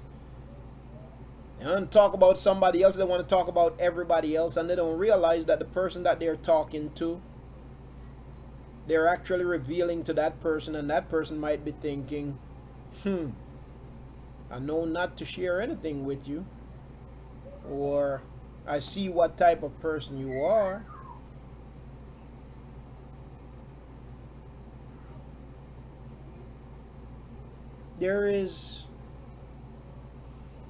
We've got to be able to be confidential for the sake of our brothers and sisters, because everybody at some point have something that may be bothering them that they need to get out, and it's not something for them to get out to the entire world, and they don't want to get it out to the world. Hey, stop guys. If they wanted to get it out to the world, they would stand on the highest mountaintop and they would get a trumpet and they would shout it out. But they came to you in confidence because, one, they thought that you could be trusted. They thought that there was enough love between you both and that you could be confidential and help them in their healing process, because simply talking about something is a part of the healing.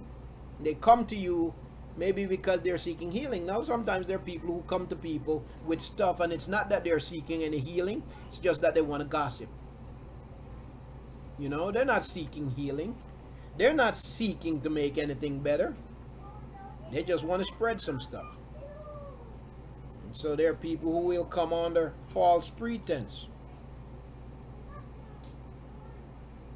But there is a place for secrecy.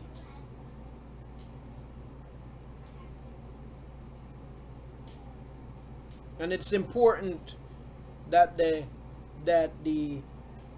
trust not be broken, because in the end it will look worse on the person who broke the trust than on the person that they tattletale on, you see, so to speak.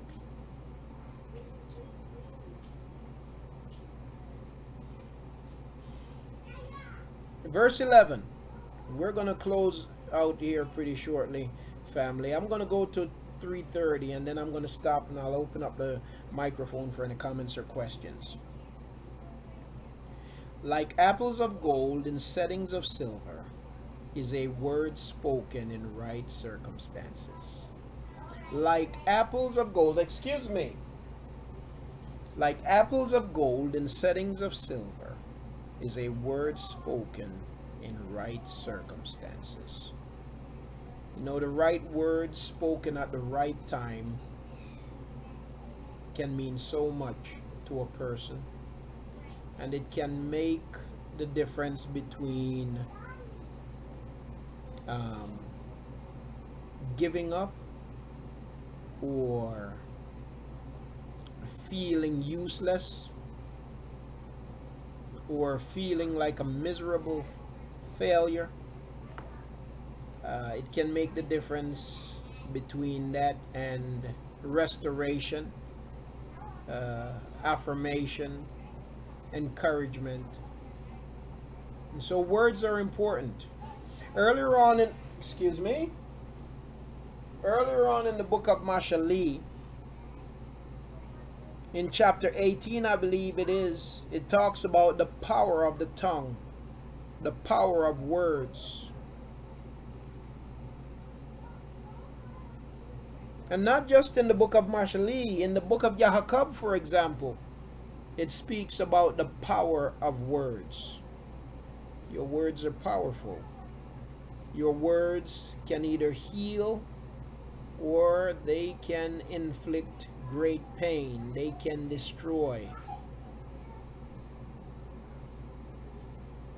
And so it's important for us to weigh our words, right? It's important for us to weigh our words.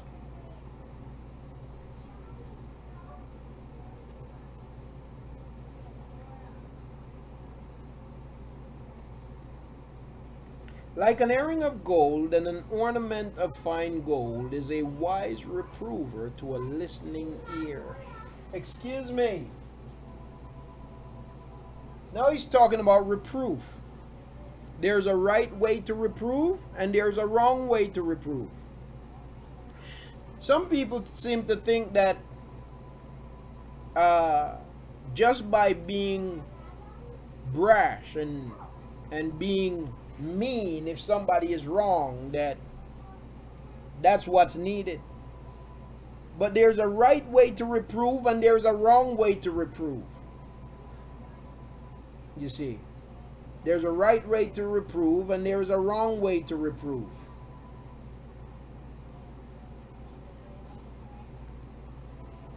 If you reprove the wrong way, it could end up making the situation worse. You might find that you're of no help to the individual that you're supposedly trying to help. And then again, most people who reprove in the wrong way, they're really not trying to help. They're only trying to inflict pain. Some people will say they're trying to help somebody by correcting them, but in reality, they're not trying to correct them. They're not trying to correct them.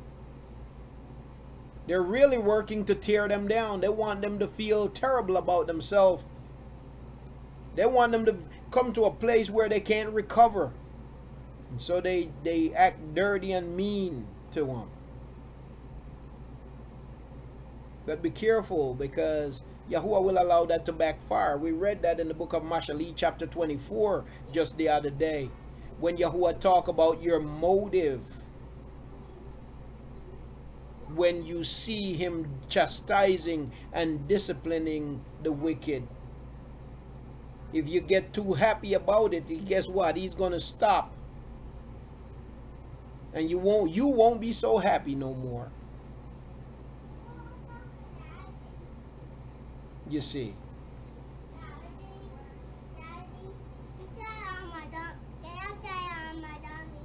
Oh, stop with the name calling. Just when I won, just because I won, he said I'm the worst. Just because I won. Okay, that's not nice either, Shah. Okay. Now, so I'm going to read this verse again, and then I'm going to move on to the next one. Like an earring of gold, an ornament of fine gold is a wise reprover to a listening ear. An earring of gold. By the way, let me just back up a little bit. Let me back up a little bit. Because you see, family, I want to touch on another point that something else, you know, this is another point. There are people out there who teach that it's a sin to wear jewelry and stuff like that. It's a sin for somebody to wear earring and things like that. I just want to point out something from the scriptures here. That's not true. People of Yasharal, they wore earrings, they wore nose rings and things like that. It's really not true. You have all kinds of doctrines out there. And since we're on the subject in the scriptures, I might as well just point that out. Okay? So look at what it says. Like an earring of gold and an ornament of fine gold. Talking about jewelry. No, not that I wear jewelry, but I'm just making the point. Because you have people out there. You really have people out there. And you have groups of people, denominations, whatever you might want to call them, out there that really teach these things. Excuse me. That really teach these things. But what he says, like an earring of gold and an ornament of fine gold is a wise reprover to a listening ear. You see, an earring, a person in the Aboriginal culture, a person, and the earring and the ornaments, there are, how should I put them? They represent status. You know, a person's socio and economic status. They were things of they communicated status. They were things of great value, and they were not looked down on. You see, they were a part of our culture. You know, so I just want to point that out for people out there who say different things about jewelry and things like that. You see. Yeah, I don't wear jewelry, but you know, you won't hear me preaching no doctrine about it, against it, because the scripture speaks of it. All right, like the cold of snow in the time of harvest is a faithful messenger to those who send him, for he refreshes the soul of his masters. Like the cold of snow in the time of harvest is a faithful messenger to those who send him, for he refreshes the soul of his masters. Now somebody might say, what does snow have to do with harvest time? The point that's being made here is that when you're out there in the hot sun working in the middle of the summer's heat, the best thing that you could see is some snow, because that being parched by that sun, you see. So the person out there is wishing, man, I would love if I had me some cool weather. And that's the whole point of that, you know. Like the cold of snow in the time of harvest is a faithful messenger to those who send him, for he refreshes the soul of his master. And that's talking about a trustworthy servant. A servant that is trustworthy is highly esteemed by his master. Okay, well, family, we're going to stop here for today, and I want to see, I'm going to open up the microphone to see if there are any comments or questions. I know that Akut Sharia said that she had a question from the book of Yeshayahu. And so I'm going to open up the microphone. It's my hope that Yahuah's word from the book of Mashali, chapter 25 up to verse 13, that you found it to be a baraka. All right, so I'm going to go ahead, family, and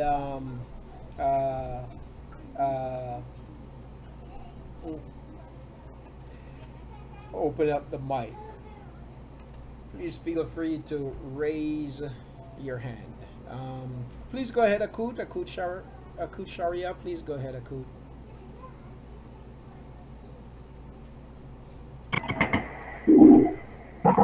Next time, for me to go ahead again. I'm sorry, say it again for me, please, Akut. Want you tell me to go ahead? Oh, yes. Please do, Akut. Oh, okay. All right. Boy, that was a great lesson as always. I see that you recorded. Praise Yahuah. Okay. Now, Yeshayahu, chapter 11. Let's see if I can get that. Chapter 11, verses.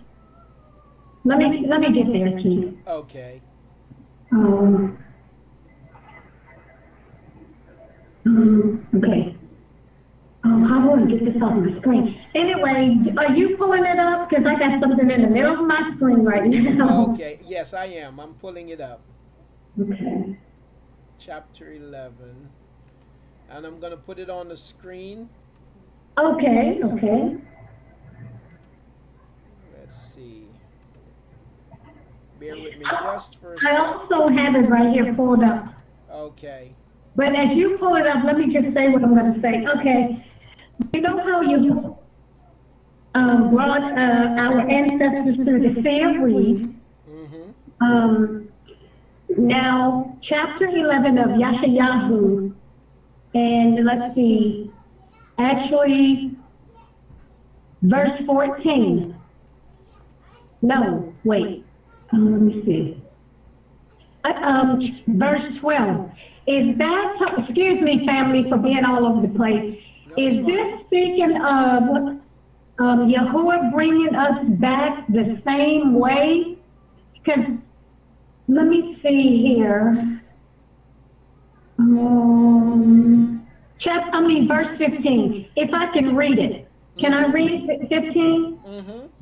Okay, and we probably need to back up, but Yahuah says here, and Yahuah shall put under the band the tongue of the sea of Mitzrayim, and he shall wave his hand over the river with the might of his ruach, and shall smite it in 7 streams, and shall cause men to tread it in sandals.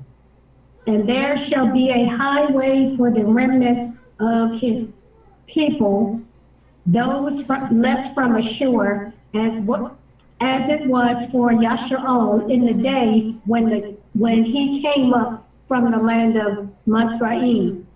So is he saying he's going to part rivers and 7 streams and cause men to walk through that the same way that they came through the Sea of Reeds? I'll close now, but I just wanted to see if that made any sense, or because I think I'm kind of confused with that. Yeah. And I'll close the mic. Keith. Yes, indeed, Akut. Now, what I'm going to do is I'm going to go to the lexicon for a second in verse 15. Oops, I went to the wrong thing. Bear with me here. Well, I guess I could do this too. Give me 1 second. Because the word smite is what the word smite is what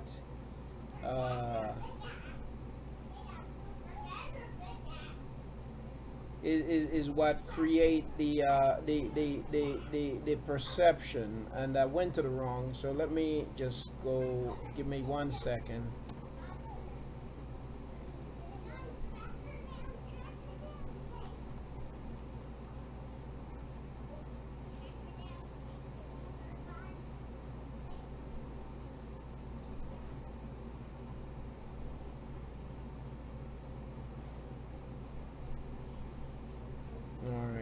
Now, the way that I'm going to read it from the translation here, verse 15, and I'm going to back up a little bit actually in a minute. But it says, "And Yahuah will utterly destroy the tongue of the sea of Mitzrayim, and he will wave his hand over the river with his scorching wind, and he will strike it into 7 streams and make men walk over dry shod."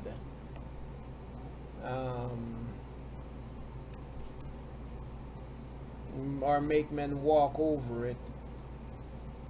I've always, when I've read this scripture, and I'm going to back up for a little bit, when I've read this scripture, I haven't looked at it from the perspective of imparting the water again, but rather breaking the stronghold of our captors, because as we study the scriptures, what we find is that people are not just going to be coming from Mitzrayim, but they're going to be coming from everywhere they've been scattered. Now I'm going to back up a little bit and read it in context, and so you see exactly why I say this. So I don't take it that it's going to play out in the exact same way as it did in the past, but this is definitely speaking about the regathering of his people.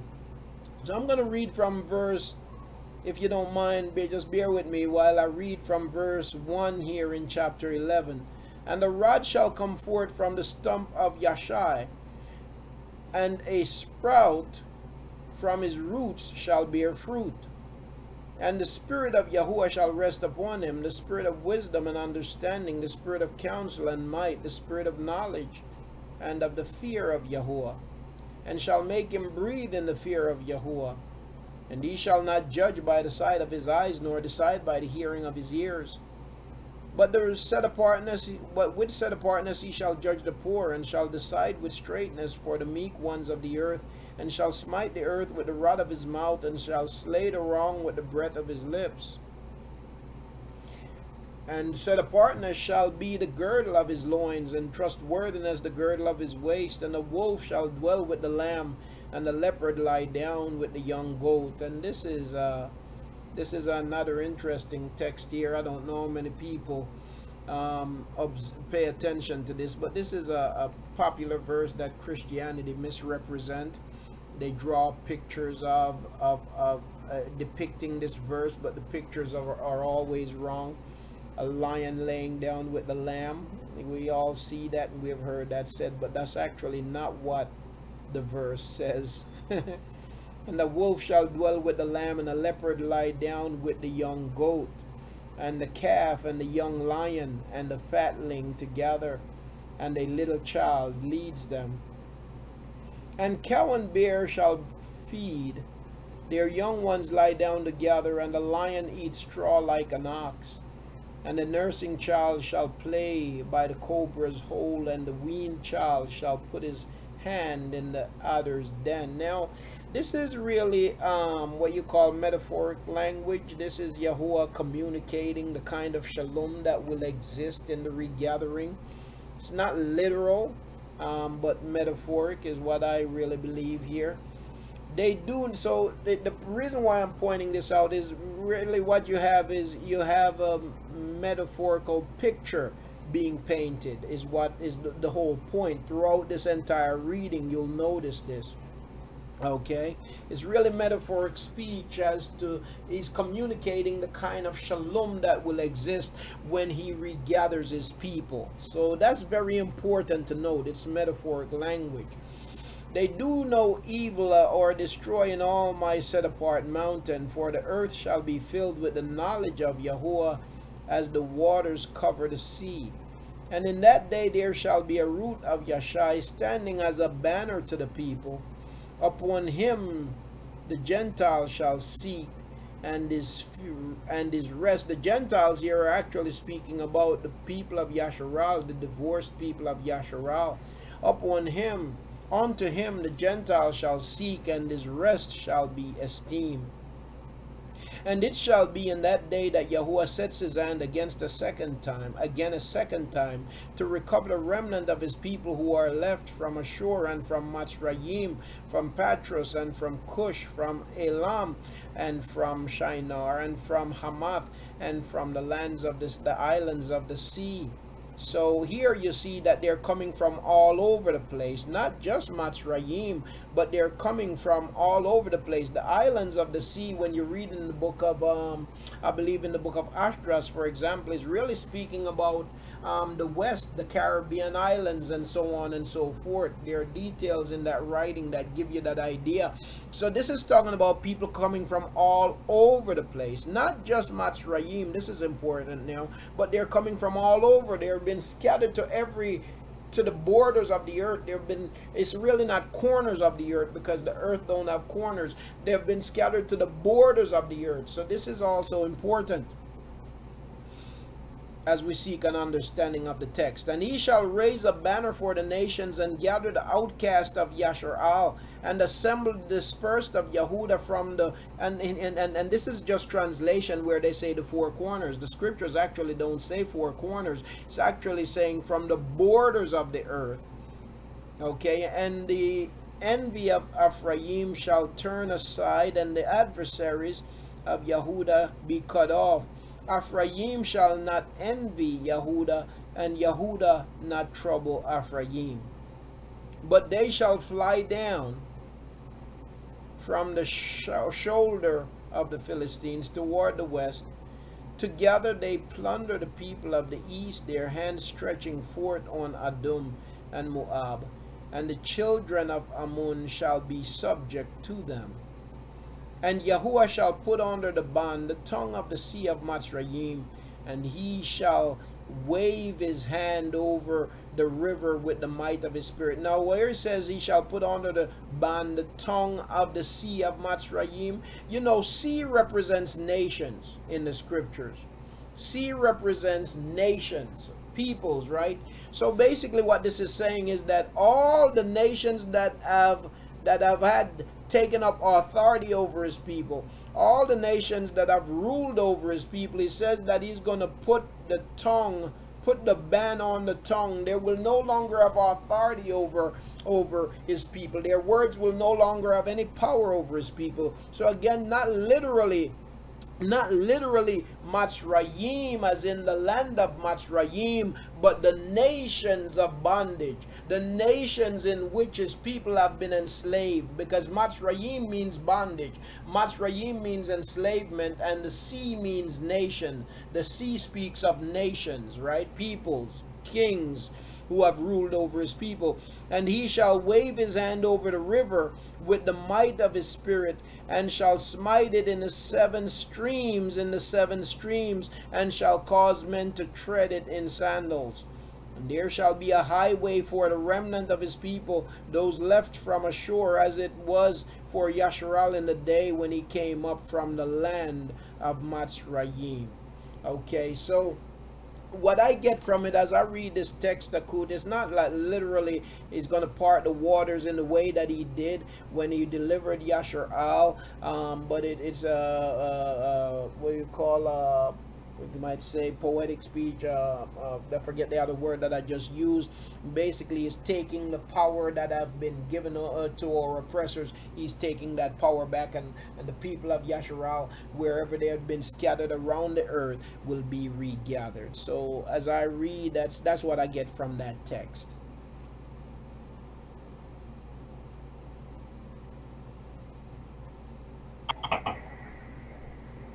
Okay, Key. That was great clarification. I got it.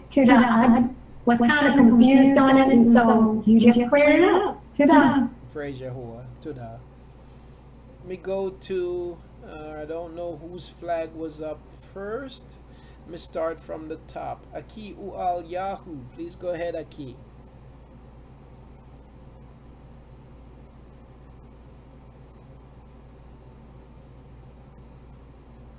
Shalom, Mashaka, can I be heard? Nice and clear, Aki. Shalom. Oh, okay. Well, all praise to Yahuah.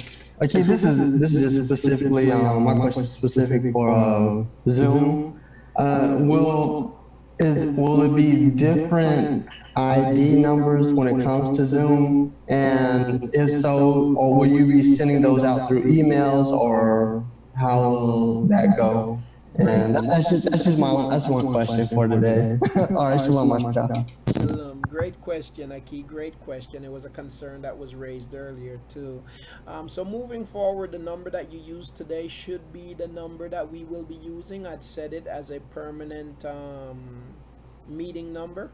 What I'll do, as promised, I will put that link in. Like once YouTube gets started, I'll put that link in each week, and I'll put it on Facebook too. But that should be the permanent number, Aki.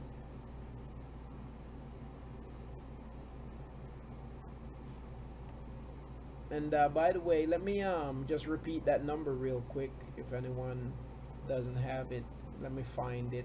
It's 853-555-904. 853-555-904. 853-555-904. That is the meeting number. There's also a phone number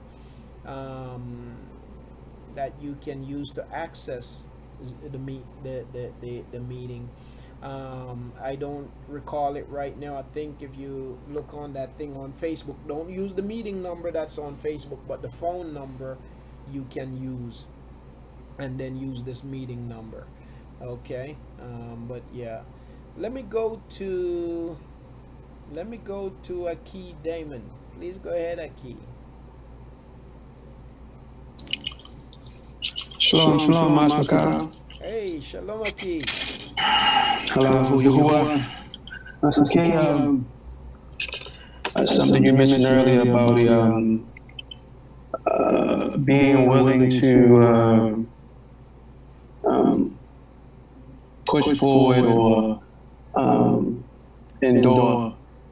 And sometimes we, the problem we have a lot of times is we try to do it alone. So we know Yahuah is out energizing. We know Yahuah is the one that endures. So a lot of times we become burned out because we so bent on doing it by ourselves.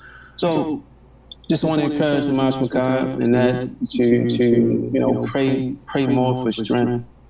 Pray more for endurance, and so that we could, so that you could, push forward.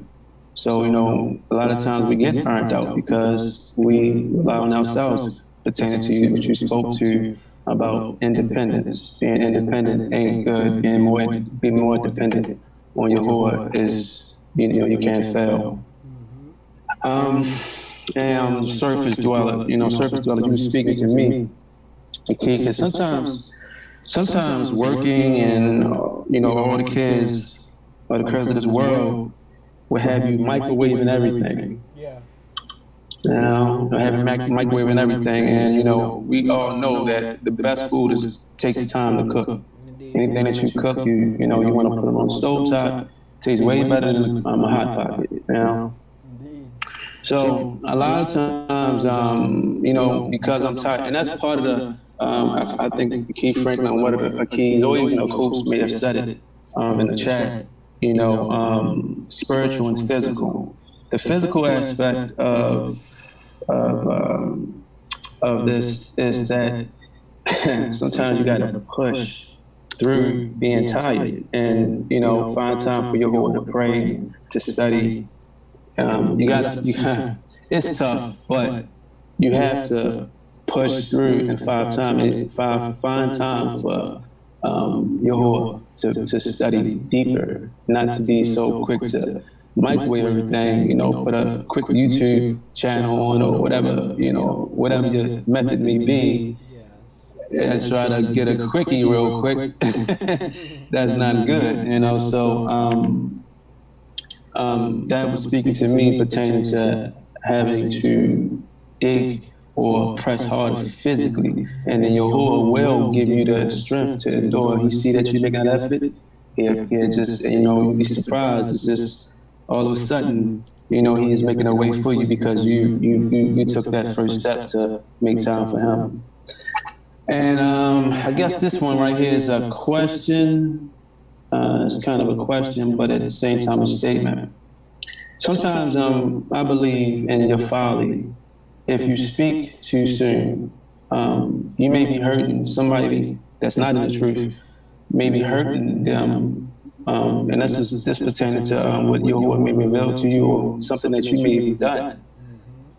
Speaking to somebody, not consulting with the right, maybe somebody in this room, as a matter of fact. I might want to call you or talk to you privately first before I come out and say something that may be harmful or discouraging to someone that may be, you know, dealing with something or whatever. So in all things, I believe, I don't care what it is, you know, maybe, you know, myself, anybody else that's, you know, have a problem with something or felt in some kind of way. And if you speak too soon on that thing and not allow, like you said earlier, Keith, and not allow Yahuah to work it out, you know, in his time and things of that nature, then you could be a stumbling block for someone. You can, you know, be discouraging for someone, you know, because you never know who's looking at you. You never know who's, you know, looks up to you or maybe even coming around to wanting to know about Yahuah. So, you know, all of those things with wisdom, you have to deal with everything in wisdom, patience. And if you want to, in that aspect, you know, it's kind of a question too, a statement, but, you know, if you want to add on to that a key, you know, feel welcome to. But this was awesome. I mean, it's always, again, Kim, I'm glad you're home. You came up in my thoughts, you know, wondering, you know, I had people in the, you know, shop talking about Trump not allowing people to come back, so on and so forth. I hope a kid you know, he gets home, you know, safe and everything. And I'm glad that you made it home safely. And I just want to say shalom to the family and Allah will do it. Thank you, Keith, for the mic. Praise Father, and to the key. Talking about coming home and Trump allowing people in. They have a new system in the airports now. Forgot to mention, when you come through the airports, now it's all automated. But you go to this machine, and you have to take your fingerprint, and then they have a facial recognition thing there, and so it takes your picture, it sorts through. They don't tell you that this is what it's doing, but it's what it's doing.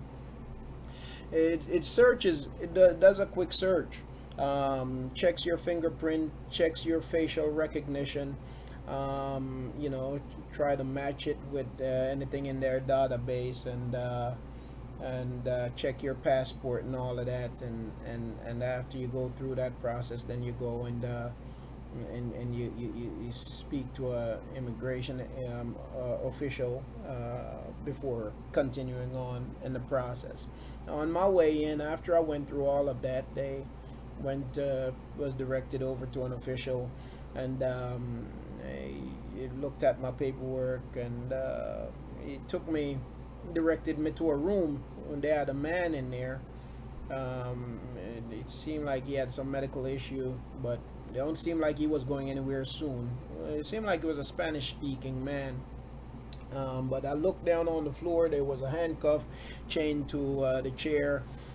So I realized, okay, this is where they take you when they when they're getting ready to hold on to you. But nonetheless, I had no fear.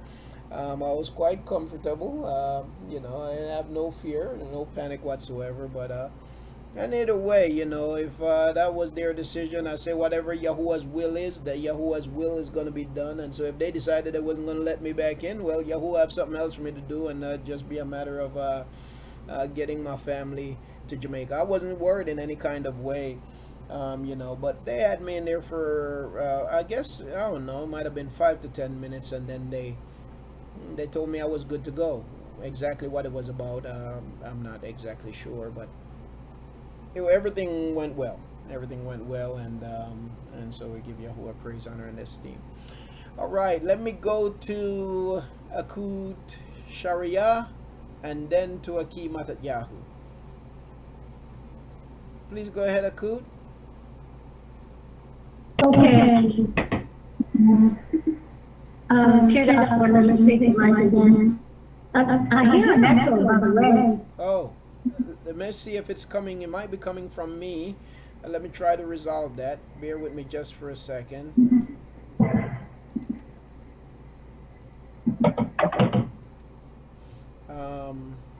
Just let me know if it sounds any better, okay? Okay. Okay. All right, go ahead. It's okay. I still hear the little delay on my end, but key. Oh, okay, it's gone now. And you may have spoken on this before, and maybe, you know, I'm getting up there in age, perhaps, and just doesn't remember. Is there any scripture anywhere where Yahuwah is saying how he's going to gather us? And I'll release the mic. Yeah, tada. You know, in the text for, yeah, so we see in the book of Yeshayahu also, around chapter 40, where he talk about on eagle's wings, and that is interpreted by some people as airplane, for example. Know that he will give us favor in the eyes of kings, as he has in the past. And I believe, if I recall correctly too, there is mention of ships in another place. I don't remember, but I believe that he will use the modern means of transportation.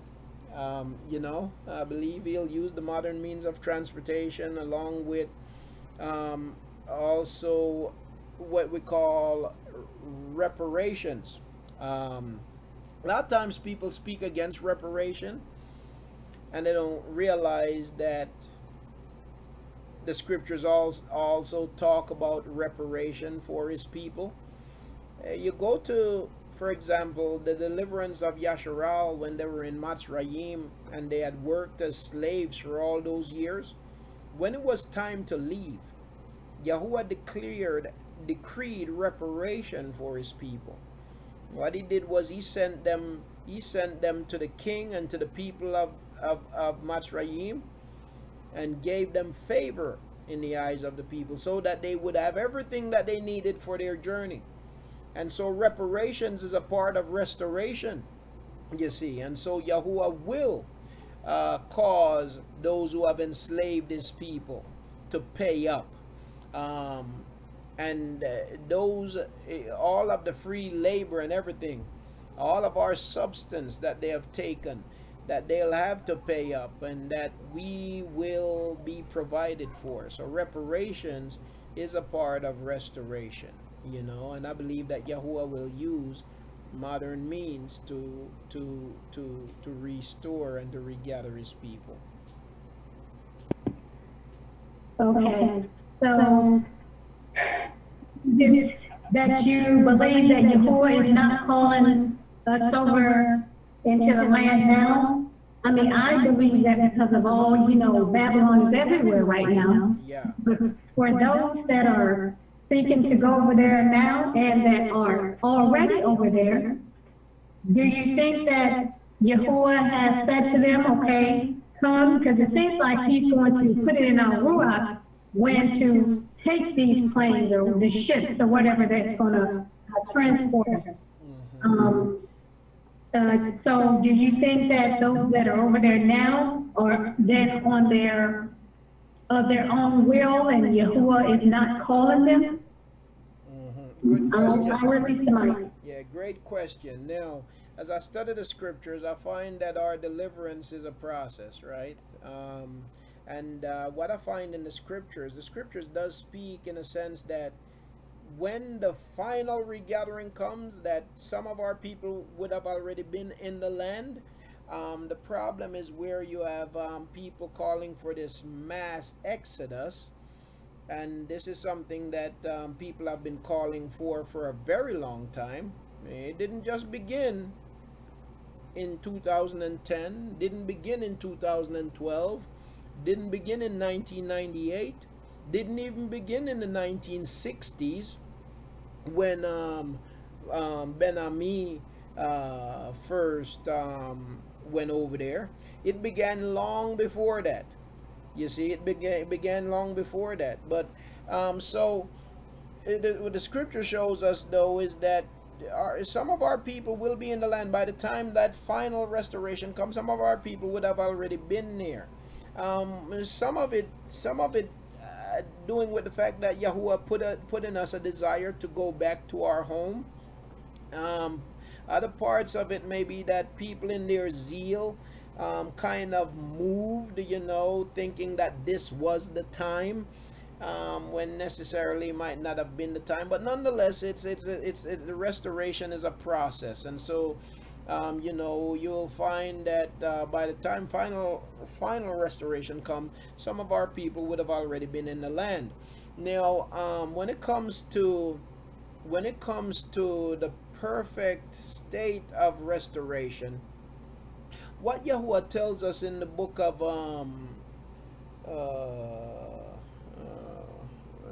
let me just find this really quick.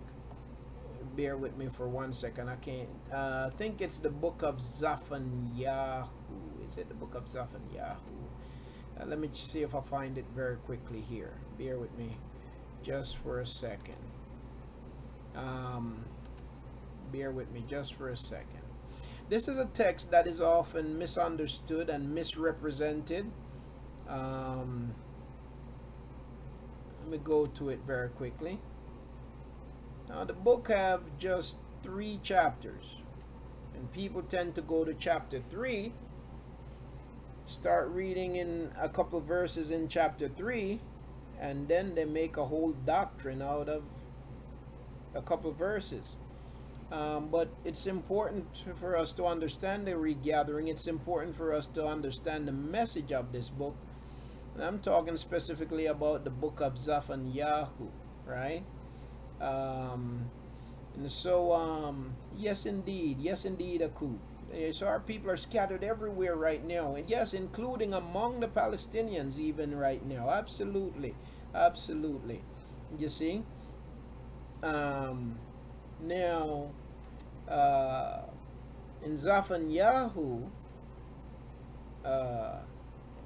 to understand the message of the book, you got to understand that this is a letter from Yahuah through his prophet to his people.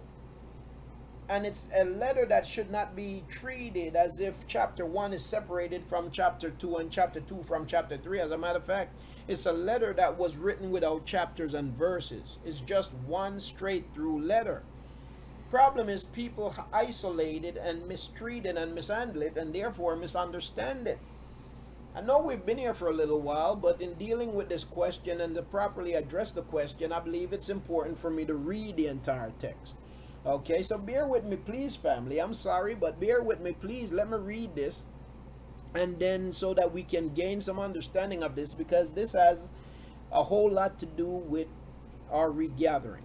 Okay, the word of Yahuah which came to Zephaniah, son of Cushai, son of Gadalyahu, son of Amaryahu, son of Chazakyahu, in the days of Yashayahu, son of Aman, king of Yehuda, I shall snatch away all from the face of the earth. Okay, now this is not talking about some rapture. nor none of that stuff you hear in Christianity. This is where Yahuwah is making a promise to remove them from the land.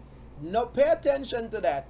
When he said from the face of the earth, he's talking about from the soil of Yasharal.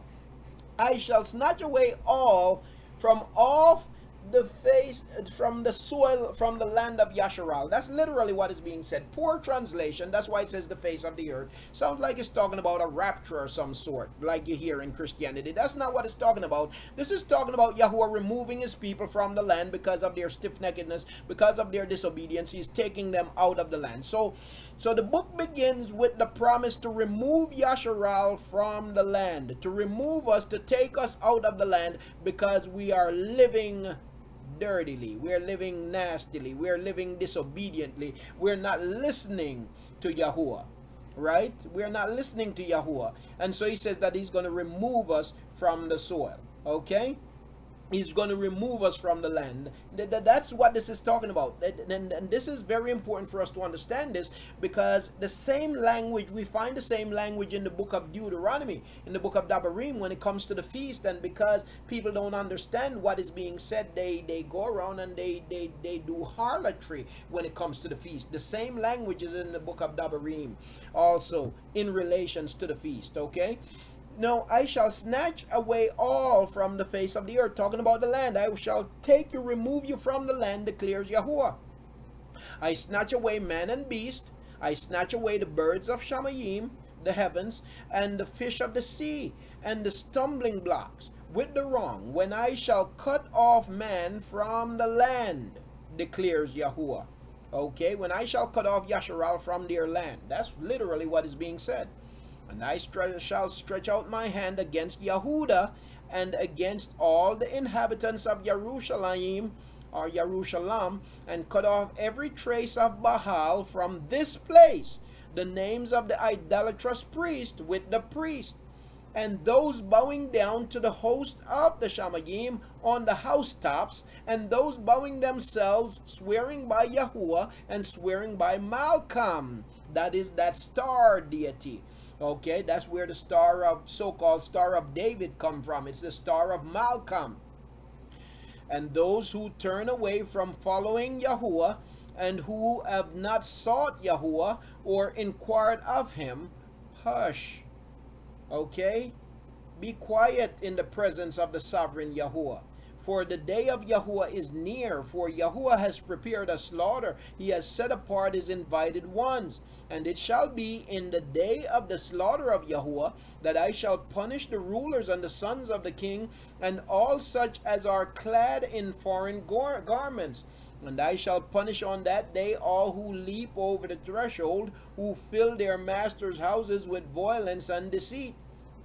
And on that day there shall be, declares Yahuwah, the sound of a cry from the fish gate, and the howling from the second quarter, and of a great crashing from the hills. Howl, you inhabitants of Maktash, for all the merchant people shall be silenced, all those weighed out silver shall be cut off. And at that time it shall be that I search Jerusalem with lamps, and punish the men who are settled on their dregs, who say in their heart, Yahuwah does no good, nor does he evil. And they basically are saying that Yahuwah is not real. Yahuwah is not alive. And their wealth shall become plunder, and their houses laid waste. And they shall build houses, but not inhabit them. And they shall plant vineyards, but not drink their wine. That was what would happen in the captivity. Near is the great day of Yahuwah, near and hurrying greatly the noise of the day of Yahuwah. Let the mighty man then bitterly cry out. That day is a day of wrath, a day of distress and trouble, a day of waste and ruin, a day of darkness and gloominess, a day of clouds and thick darkness, a day of ram's horn and alarm, against the walled cities and against the corner towers.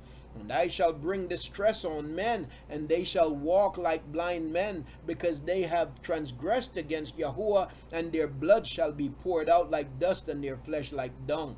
Neither their silver nor their gold shall be able to deliver them in the day of the wrath of Yahuwah, and by the fire of his jealousy all the earth, all the land shall be consumed. for he makes a sudden end of all those who dwell in the land. Okay, now it's important I'm emphasizing those things. Now what's happening here so far in chapter 1 of this letter is that Yahuah is telling Yasharal of the destruction, the captivity that is getting ready to come upon them because of their wickedness. So he begins by telling them, warning them of what's to come, and then he's going to talk to them about what, and then he begins to talk to them about what it will be like in captivity, and then he goes into talking about the restoration. Okay, so this letter is very important to understanding how we got out of the land, what happens while we're outside of the land, and how we will be brought back to the land. Okay, the conditions in which we will be brought back to the land. That's why we go here. Now chapter 2.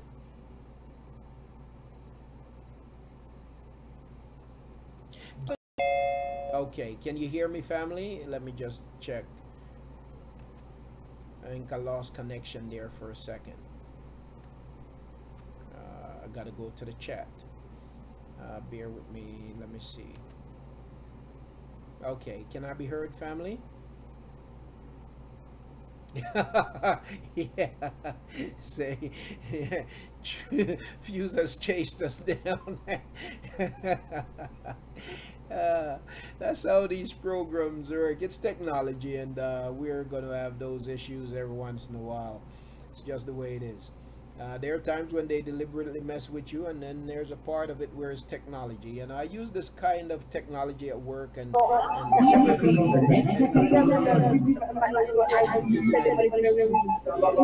some of the problems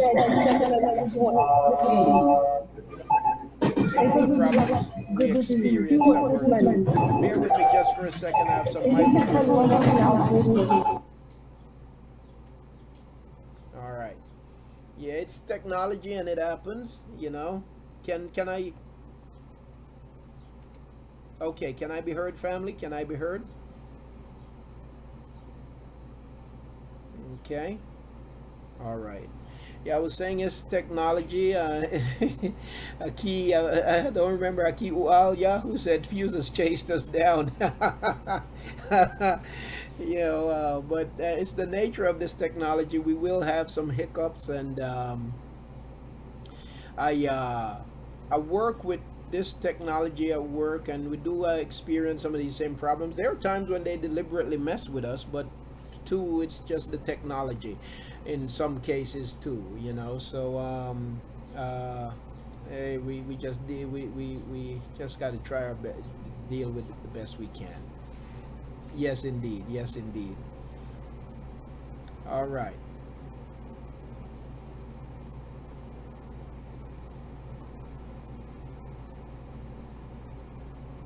Let me just read a question here before I continue to read. Are the remnant those Yahuah gathers, and also those who were persecuted killed, who then will be hunted down and persecuted? All right, so the remnant, when the scriptures speak of the remnant, it's speaking about the chosen of Yahuah, right? It's speaking about the chosen of Yahuah. And those who would serve Yahuah will be persecuted. Okay, so not everybody would be killed. Not all of Yahuah's chosen will be killed, but many will be. As a matter of fact, in the very last times, the book of Katsun tells us that it will be so terrible that only 144,000 will remain alive at his coming. The 144,000 that you hear people talk about all the time, it's not saying that it's only 144,000 will be in the kingdom of Yahuah. But in the very last days, in the very last times, the persecution will be so great that only 144,000 will remain alive at his coming, you see. And that 144,000 is sealed to be a witness against the wicked, you see. And so but yeah, the elect of Yahuah, the remnant of Yahuah, many will see persecution, you know, but that includes not just the elect of Yahuah is not just limited to those of the nation of Yasharal, as we know, but The stranger that will be obedient is grafted in, just like the 10 tribes, the house of Ephraim or the house of Yahuah had to be regrafted in, had to be grafted in.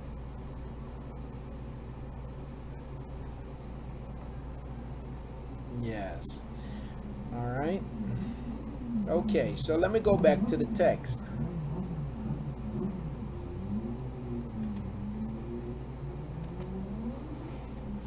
All right, so he says, gather, gather together, O nation, without shame. Before the decree is born, the day shall pass on like chaff. Before the burning wrath of Yahuah comes upon you, before the day of wrath of Yahuah comes upon you. Gather, come back to me. Seek Yahuah, all you meek ones of the land. I'm going to use the land instead of the earth, because that's a misrepresentation by the translators. Who have done his right ruling. Seek set apartness, seek meekness, if so be that you are hidden in the day of wrath of Yahuah. Okay, this is while the Yasharal was still in the land. Yahuah is begging them to turn away from evil. For Asai is abandoned, and Ashkelon laid waste. Ashdod is driven out at noonday, and Akron is uprooted. Woe to the inhabitants of the sea coast, the nation of Karatites. The word of Yahuah is against you, O Canaan, and the land of the Philistines, and I shall destroy you, so that there is no inhabitant. The sea coast shall be, and this is something else that people misunderstand, talking about no inhabitants. It's talking about the fact that people misunderstand and they say that according to scripture, nobody would be on the land, but that's not it. And nobody belonging to the land will be on the land, but strangers would possess the land. That's what it's talking about, and that's something that's misunderstood oftentimes. All right. Now, and the sea coast shall be pastures, shepherds' meadows, and enclosures for flocks. And the coast shall be for the remnant of the house of Yehudah. They shall feed their flocks on it. At evening they lie down in the house of Ashkelon. For Yahuah their Elohim shall visit them and turn back their captivity. Now Yahuah begin talking about the regathering. I have heard the reproach of Moab and the revelings of the children of Ammon, with which they have reproached my people and exalted themselves against their borders. Therefore, as I live, declares Yahuah of hosts, the Elohim of Yasharal, Moab shall be like Saddam, and the children of Ammon like Amara, a possession for weeds in the pit of salt, and a waste forever. The remnant of my people plunder them, and the rest of my nation possess them. This is what they get for their pride, because they have reproached and exalted themselves against the people of Yahuah of hosts. Yahuah shall be awesome to them. And what that awesome means is full of awe, as in it will be, we will be in, how should I put it? He'll have us in fear. For he shall make all the mighty ones on the earth to shrivel, while all the coastlands of the nations bow down to him, each one from his place. You too, O Cushi, are to be slain by my sword. And he shall stretch out his hand against the north, and destroy Ashur, and make Nanuah a waste, as dry as a wilderness. And droves shall lie down in their midst, every beast of the nation, both pelican and bittern lodge in the tops of their columns, a voice singing at the window. Ruin be at their threshold, for the cedar work is exposed. This is the exultant city that is dwelling in safety, that said in her heart, I am it, and there is none but me. Oh, has she become a, give me a second. Oh, nice. That's nice. How has she become a waste, a place for a beast to lie down? Everyone who passes by her whistles and shakes his fist. All right, now let's go on to chapter 3, the heart of the matter. Okay, wait a minute. Ask your brother. Woe to her who is rebellious and defiled, the oppressing city. She did not obey the voice. She did not accept instruction. Talking about Yasharal. She did not trust in Yahuah. She did not draw near to her Elohim. Her rulers in her midst are roaring lions. Her judges are evening wolves. They shall leave no bone until morning. Her prophets are reckless, treacherous men. Her priests have profaned the set-apart place. They have done violence to the Torah. Yahuah is set apart in her midst. He does no uncleanness. Morning by morning he brings his right ruling to light. It has not been lacking, yet the set apart one knows no shame. I have cut off nations, their corner towers are in ruins. I have made their streets deserted, with no one passing by. Their cities are destroyed, without man, without inhabitant. I have said, oh, only fear me, accept instruction. And her dwelling would not be cut off, all that I have appointed for her. But they rose up early, they corrupted all their deeds. Therefore wait for me, declares Yahuah, until the day I rise up for plunder. For my judgment is to gather nations, to assemble reigns, to pour out on them my rage, all my burning wrath. For by the fire of my jealousy all the land shall be consumed. For then I shall turn unto the people. Watch this now. So now after the land have been consumed, the people have been given over. This is what's going to happen next. Now this is in the regathering. Okay, this is in the regathering. For then I shall turn unto the peoples a clean lip, so that they all call on the name of Yahuah to serve him with one shoulder. Okay, I'm going to take out the names of Baal and every other pagan name and thing that you have been declaring. I'm going to remove it from your mouth, and then I will turn unto my people a clean lip, so that they shall call on the name of Yahuah to serve him with one shoulder. Watch this now in verse 9, because it's amazing how people contradict the scriptures. Right there in verse 9 it tells us that we would know his name. Right in verse 9 it tells us that the people of Yahuah would know the name of Yahuah, because he's going to turn unto them a clean lip, and they will call upon who they'll call upon again, family. Who they'll call upon. This is important now, because you see a lot of people use these scriptures to say that we can't know Yahuah's name. Right there in the verse it says that we will call upon the name of Yahuah. Right, that's what it says, right? So right there it tells us that we would know his name, that he would turn unto his people a clean lip, and that they would call upon the name of Yahuah. So how can somebody read the text and say that, use that same text to say that we don't know his name? So it don't matter what you call him right now, because the day is coming when he's going to reveal a name that no man knows. That's somebody who just don't understand the scriptures talking. That is rubbish. That is garbage. That is foolishness. That's somebody that's just reading but not paying any attention. That's somebody that is reading but that is not being led, right? Okay, so it's nonsense. All of it is garbage when you hear people say that. I don't know what they're reading, but it's not the scriptures. For then I shall turn unto the peoples a clean lip, so that they all call on the name of Yahuah to serve him with one shoulder. From beyond the rivers of Cush my worshippers, the daughters of my dispersed ones, shall bring my offering. In that day you shall not be put to shame for any of your deeds in which you have transgressed against me. For then I shall remove from your midst your proud exalting ones, and you shall no more be haughty in my set apart mountain. All right, so Yahuah is going to purge the land. He's going to cleanse the land. In the day of our regathering, there is going to be a cleansing. There's going to be a purging. Keep that in mind. When the regathering comes, it's also going to be accompanied by a purging. Okay, when the regathering comes, it's going to be accompanied by a purging. Now he's gonna let us know, give us some more details about the purging. Let's continue to look at it. All right, so he says, in that day you shall not be put to shame for any of your deeds in which you have transgressed against me. For then I shall remove from your midst your proud exalting ones, and you shall no more be haughty in my set apart mountain. But I shall be prideful, but I shall leave in your midst an oppressed and poor people, and they shall trust in the name of Yahuah. It's the same text that people try to say that we won't know his name. He tell us in what name we will trust. The remnant of Yasharal shall do no uncleanness and speak no falsehood. Watch this. The remnant of Yasharal shall do no uncleanness and speak no falsehood, nor is a tongue of deceit found in their mouth, for they shall feed their flocks and lie down with none to frighten them. Shout for joy, O daughter of Zion. Shout, O Yasharal, be glad and rejoice with all your heart, O daughter of Jerusalem. Yahuah has turned aside your judgments. He has faced your enemy.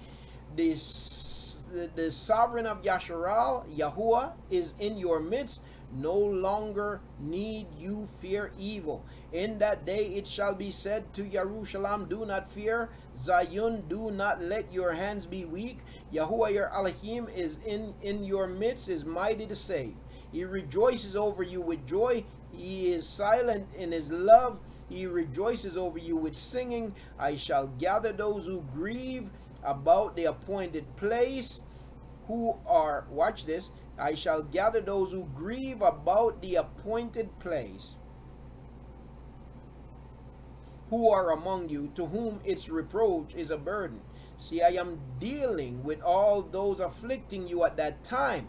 See, I am dealing with all those afflicting you at that time. So in the regathering, Yahuah is going to deal with the people who have oppressed us. He says that he's going to cleanse the land. I'm going to back up a little bit. You're going to see where he says he's going to take the corruption from among you.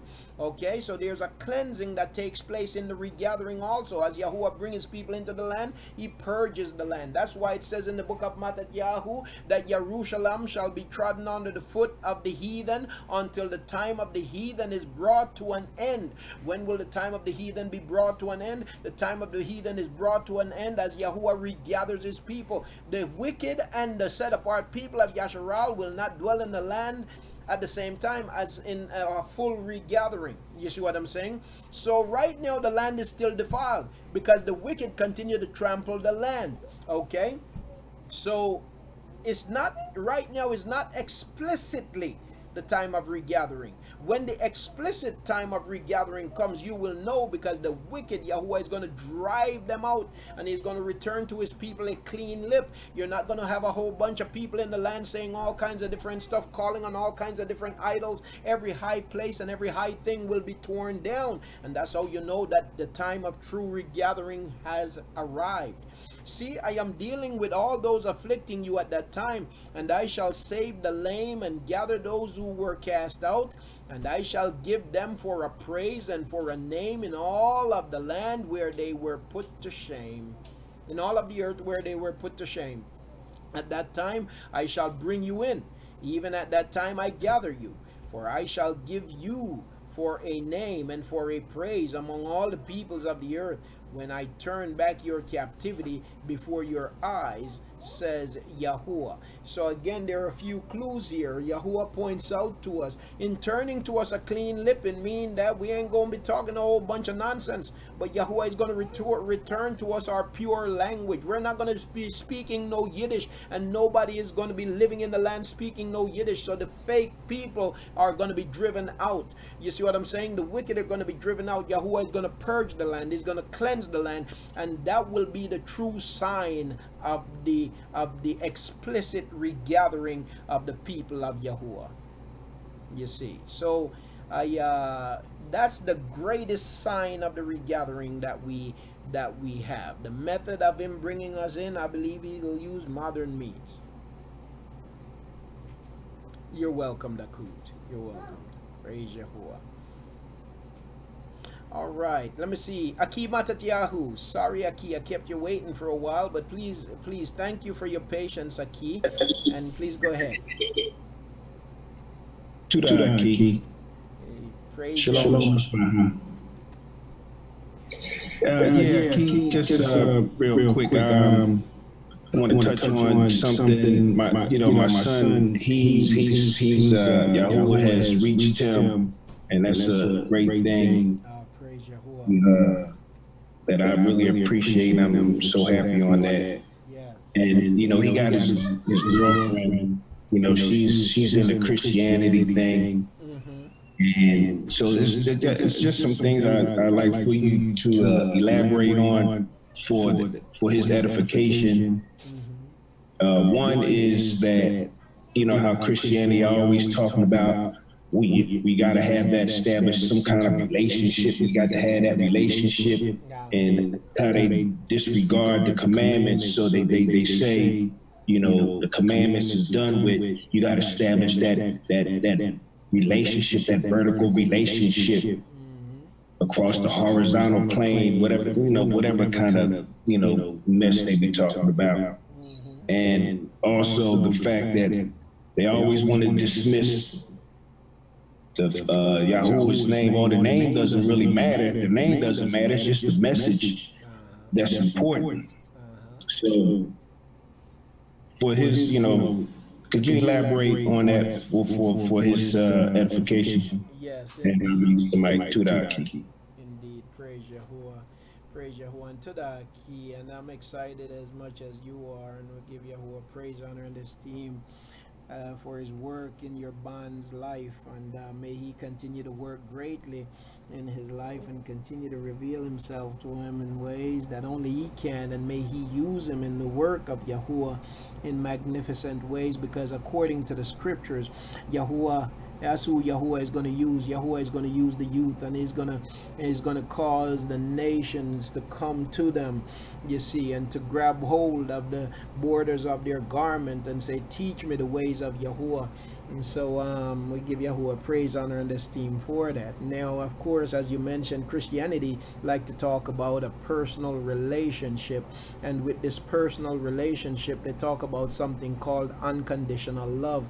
But the fact of the matter is, the scriptures speaks nothing about an unconditional love. Yahuwah's love is very conditional. And any real love, any true love is very conditional. If we love our children, if we say we love our children and we love them unconditionally, it means then that we really have no love for them, because we want to see their destruction. Because it means then that no matter what they do, we are going to be all right with it. And Yahuwah is not all right with just anything that we do and anything that his people does. He's very conditional in his love concerning his people. He says, if you do this, then I will do that. The fact of the matter is, the fact that there is an if, it means then that there are conditions to the love.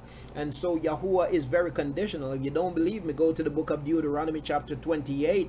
In church, they like to quote from Deuteronomy chapter 28, verses 1 through 14, but they miss the word if in Deuteronomy chapter 28 and verse 1, because right there in Deuteronomy chapter 28 and verse 1, it says, if you obey, you see, if you do according to my instructions, my Torah, then I will do that. But somehow all of a sudden now we don't need the Torah, when Yahuwah's promise of assurance and security and prosperity is based on if we keep his Torah, if we live according to his instructions, if we obey his instructions. So that if is very important. That if says that there are conditions. So there is nothing such as unconditional love. The other thing that they say is that you need to have a personal relationship. Okay? Now, and what it's important. Now, Yahuwah does look for a personal relationship with his people. He had a very personal relationship with Abraham. He called him a friend. That's quite personal. But there's a problem when the Christian talk about a personal relationship. When the Christian talk about a personal relationship, it have a totally different meaning. Because for the Christian, when the Christian talk about a personal relationship to the Christian means that the rules of engagement is up to the individual. Okay, well, the scriptures might say this to you, or the scriptures might mean this to you, but this is what it means to me. And you know what? God is, he's all right with that. Yeah, it might mean this for you, but this is what it means to me. So what it means to me and what it means for me may not be what it means to you and what it means for you, but hey, it's all right still. Well, that's garbage. Scriptures doesn't.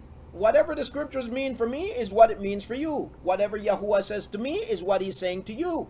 Because after all, he wants all of us to be the same. He wants all of us to look like him. You see, he don't want us all to do the same thing. I remember being in church, and I took, you know, as Yahuwah was opening up my eyes to his word, I took the scriptures to to the pastor and to his wife. And you know, the first thing they said to me, say, hold on now. Let's put a word against the word. So I'm going through the scriptures with them. They went and grabbed their Bible and came back, said they were putting a word against the word. Now, hold up. The author of the scriptures is Yahuah, right? So how is it that somehow what I'm reading to you, you're going to put something against that, as if, oh, here is something that contradicts that. Aren't we reading from the same writings? So how are you going to find contradiction? Is Yahuah mad? Is he against himself that he's going to say one thing over here and then say something over here to disprove what he said over here? But that's what they say. We're going to put a word against the word, because what you're telling us goes contrary to what he says over here. No, that's nonsense. That's madness. That's that personal relationship stuff that Christianity talk about. So what it means to me is not what it means to you, and it don't have to be that way. We can all have our own understanding, you know, it's a personal relationship. No, that's garbage. The personal relationship thing is a Christian thing, and a Christian thing is a garbage thing. It's a pagan thing. It's a mockery thing. It's an abominable thing. Nothing against the Christian per se. I'm talking about the pagan religion. I'm talking about that falsehood that was created to keep you dumb. You see what I'm saying? So that's what they do. So the personal relationship, yeah, Yahuah desired to have a personal relationship with his people like he had with Abraham. But what does that mean, and what does that look like? He's looking for somebody who is so in love with his word and is so committed to him that they have no problem loving him and obeying him. What is love according to Yahuah? Love is obedience. Love is expressed through obedience. You see? And so when we find obedience, when we find one living in obedience, then you will find that kind of personal relationship that Yahuah desire to have with his people, because obedience communicates love. Let's see. Akimat Yahu. I know that the subject it require a whole lot. Oh, by the way, before I release the mic back to you, Aki, let me touch on the name. Even though the Christians say that his name is not important, there is great hypocrisy in that also. But before I go to their hypocrisy, let me point out that when we study the scriptures, you hardly can find a scripture that does not express the importance of his name. Okay? There is hardly a scripture anywhere that does not speak of, that does not express, that does not highlight the importance of his name. You could go all the way back to, again, to Masha and Matzrayim, when Yahuah was getting ready to send Masha to deliver his people out of bondage. The first thing Masha asked was, who shall I say send me? What is his name? He says, tell them, my name is... Matter of fact, you know what? Bear with me for 1 second. Let me put the scripture on the board. Let me put the text on the board and show you how important this was, how important it is. And all throughout the scriptures, his name is important. It was important then, and it is important now. The hypocrisy is that in church, if you go to a church, you hear the pastor preach, and they'll tell you, there's only one name given whereby you must be saved, and that name is the name of Jesus. Okay, they'll tell you that. They tell you Allah can't save you, Buddha can't save you, this can't save you, that one can't save you, the other one can't save you. But when you hit them with the truth about the name, then all of a sudden they'll say, oh, the name is not important. Love is all that matters. The name is not that important. But catch them again a few minutes later in their churches and they'll be back to it. Muhammad can't save you. Buddha can't save you. There's only one name given under heaven whereby you must be saved, and that name is the name of Jesus. The problem is the scriptures does not speak about no Jesus in that way. The scriptures warn the people against Jesus. If you go to the book of Acts, if they didn't change the name in the translation, you would see it clearly. But in the book of Acts, even in the book of Acts, the people were warned against Zeus. Okay? Because it talk about Zeus in the book of Acts. You just don't see it in translation because they took it out. Okay? Jesus is Zeus. And I'm not making that up. That's a fact. You see? And so, Yahuah warned against the worship of Zeus. Who is Zeus? Sun deity. Okay, Yahuah warned against his worship. Who is Jesus? Jesus. Jesus. Zeus. Zeus. Okay, same person. And Yahuah warned against him. All right, warned against that made up blasphemous deity. Okay, now, so they'll tell you the name is not important and there's only one name given whereby you must be saved. Well, why do you keep emphasizing that there's only one name given whereby you must be saved if the name is not important? Ain't that hypocrisy? Aren't you selling me a bag of bologna, pork bologna? You see? So in Shamut Exodus chapter 3, right? For the sake of context and to show you the importance of this, please bear with me a little bit, family. But I want to read from verse 1. And Masha was shepherding the flock of Yathro, his father-in-law, in the Kahanim, the priest of Madian. And he led the flock to the back of the wilderness and came to Orab, the mountain of Alakim. There is something about being on the backside of the wilderness, the backside of the desert, and having an encounter with Yahuah. Because it's when you're in your most deserted place, sometimes your most darkest place, where you come to realize that you need him. And so Masha found himself in this place where there was nobody else around. It was deserted, it was thirsting, it was dark, and was lonely. And that's where he had this encounter with Yahuah, you see. And so he says, and the messenger of Yahuah, which was Yahuah himself, appearing in the form of flesh, okay, taking on the form of man. And the messenger of Yahuah appeared to him in a flame of fire from the midst of a bush. And he looked and saw the bush burning with fire, but the bush was not consumed. And Masha said, let me turn aside now and see this great sight, why the bush does not burn. Now watch this. Remember I said to you that the messenger of Yahuah who appeared was Yahuah himself? Well, watch it. Here it go. And Yahuah saw that he turned aside to see, and Elohim called to him from where?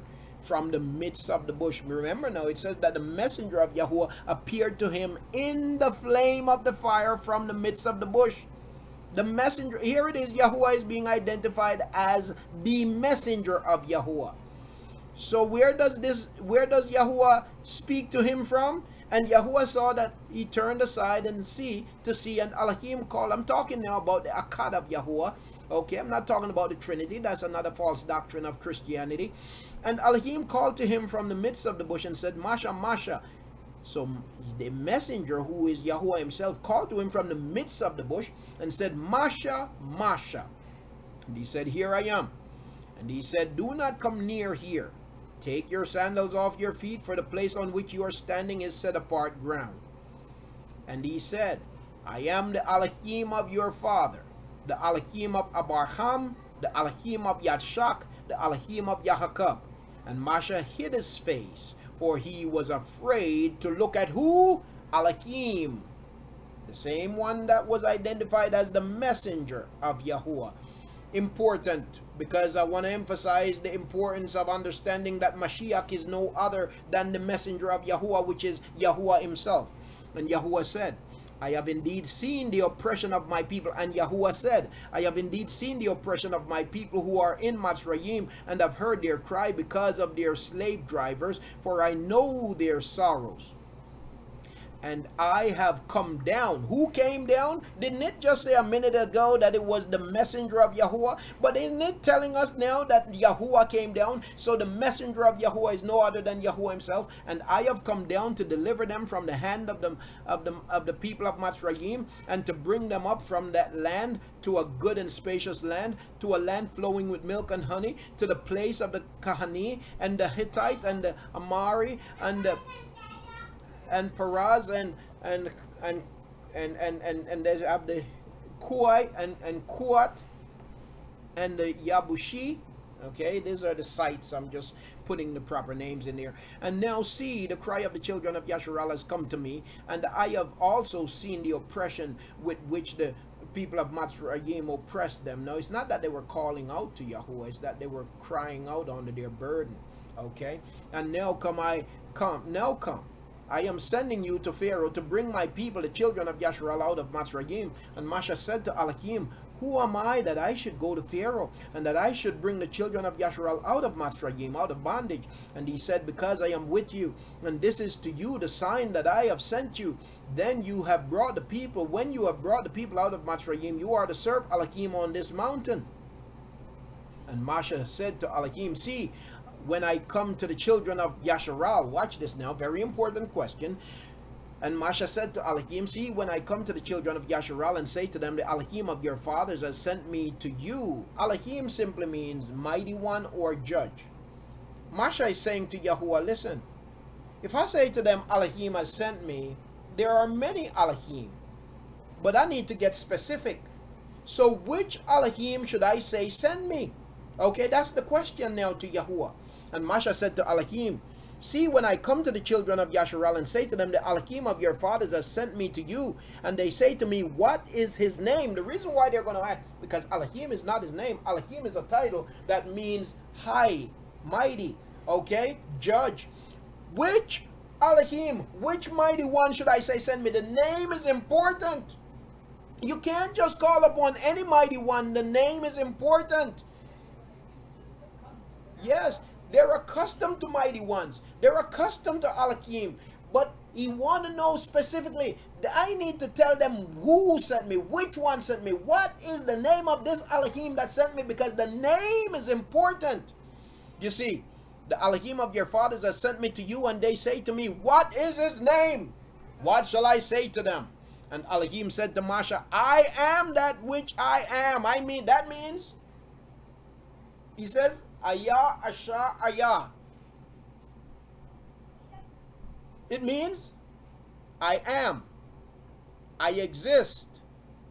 I will exist. I did exist. I do exist. All of that, you see. I am present. I will be present. I was present. And he said, thus you shall say to the children of Yasharal, I am has sent me to you. But he didn't stop there. He didn't stop there. He says, tell them I am the one that truly do exist. Because in order for you to come to me, you must know that I exist.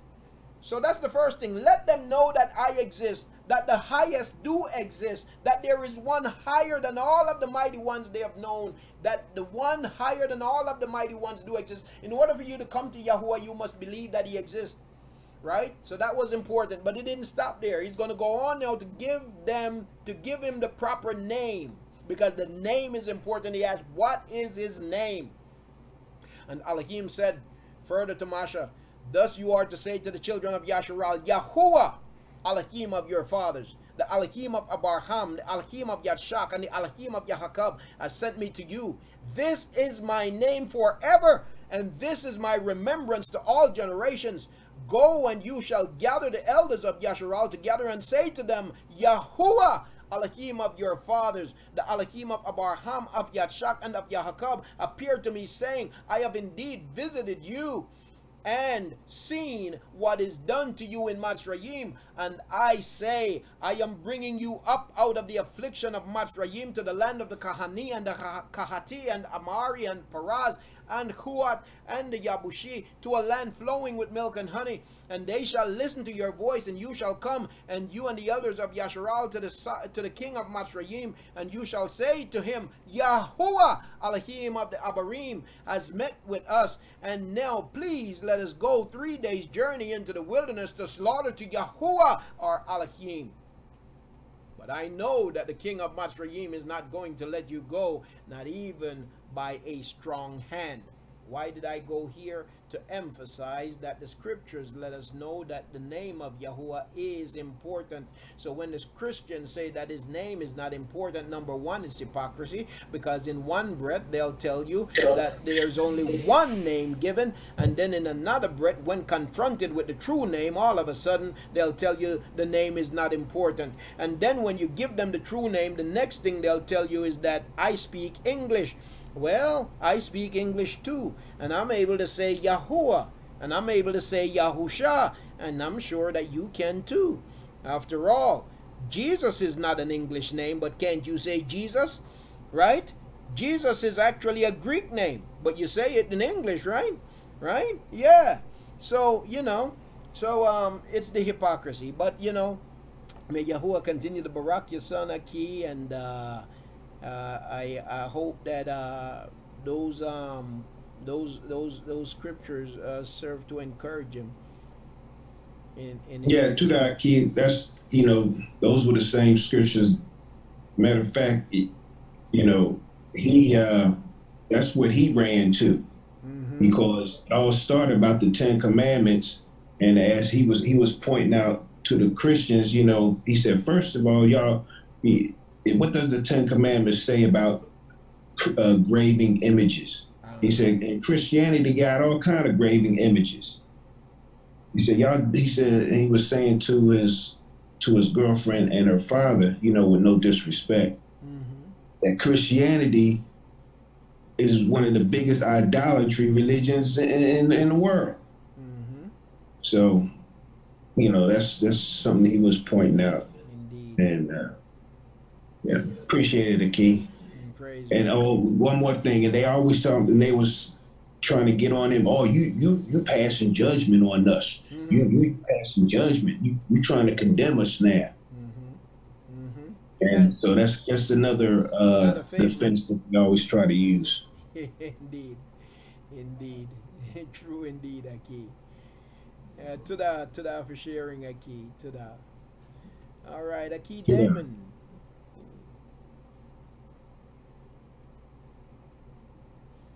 Please go ahead, Aki Damon. That was an excellent little lesson, Aki. Praise Yahuwah.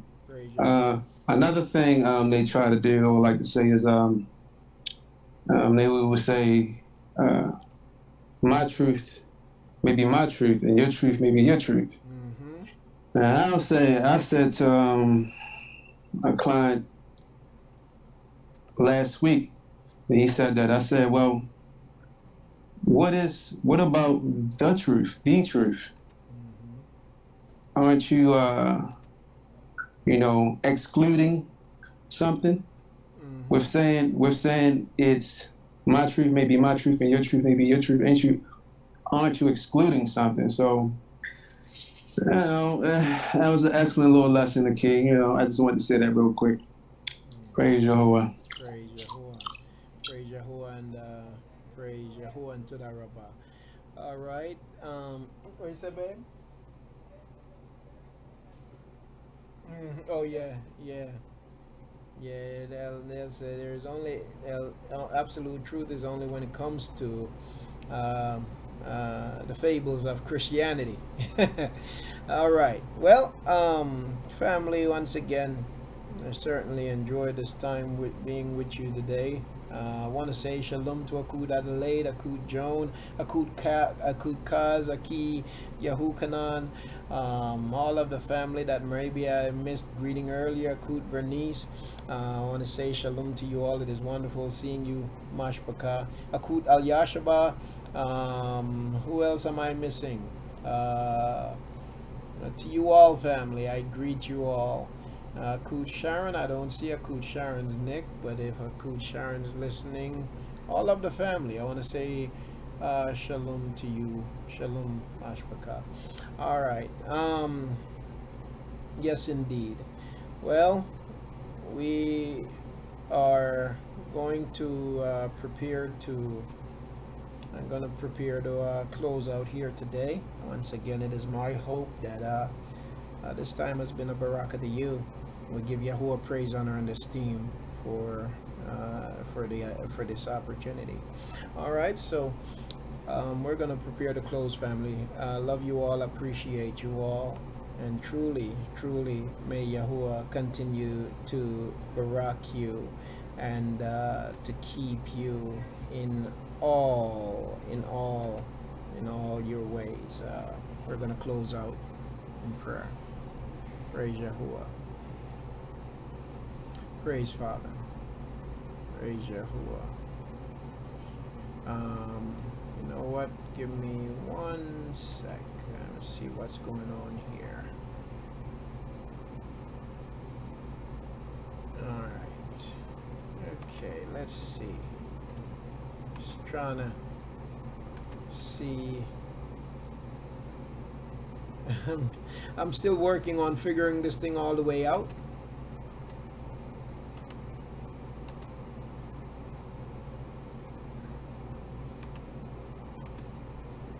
Wait, stop. Bear with me here. I'm just working on figuring it out here. Give me just a second.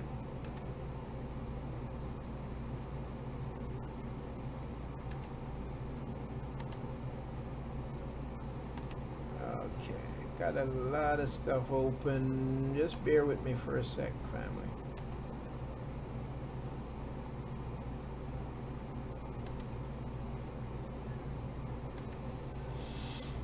Okay. Praise Yahuah. Abba Yahuah, we thank and praise you for this time. Thank and praise you for our mashpaka. Praise you for continuing to keep us. Your protection, your provision, your healing, your health and strength, Abba, we thank you. Thank you for your dabar, your word. May you continue to grow us and strengthen us in you. Continue to make us more and more like you. Have you in our lives continually, I pray, Yahuah. Pray that you would be with us throughout the week. Watch over us and keep us. Watch over our families, Abba, Allahu Yahuah. Keep us safe and secured in you, Father. May we continue to hunger and thirst for you and seek for you with our whole heart. Do this, we pray, in Yahusha's name. Amen. Praise Yahuah. Halal Yahuah. Praise Yahuah. Praise Yahuah. Our family love you and appreciate you. May Yahuah barak you and keep you. May Yahuah lift up his face upon you and show favor unto you. May Yahuah cause his face to shine upon you and give you shalom. May the name of Yahuah be upon you. Hallelujah.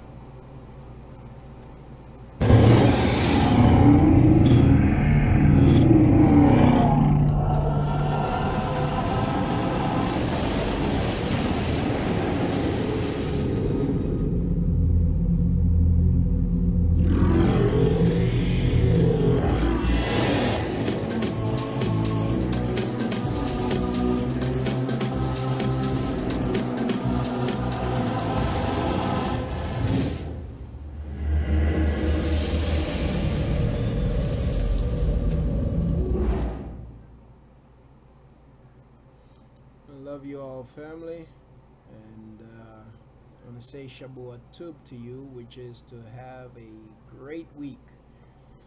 Love you all, and shalom. I'm going to be closing out the program.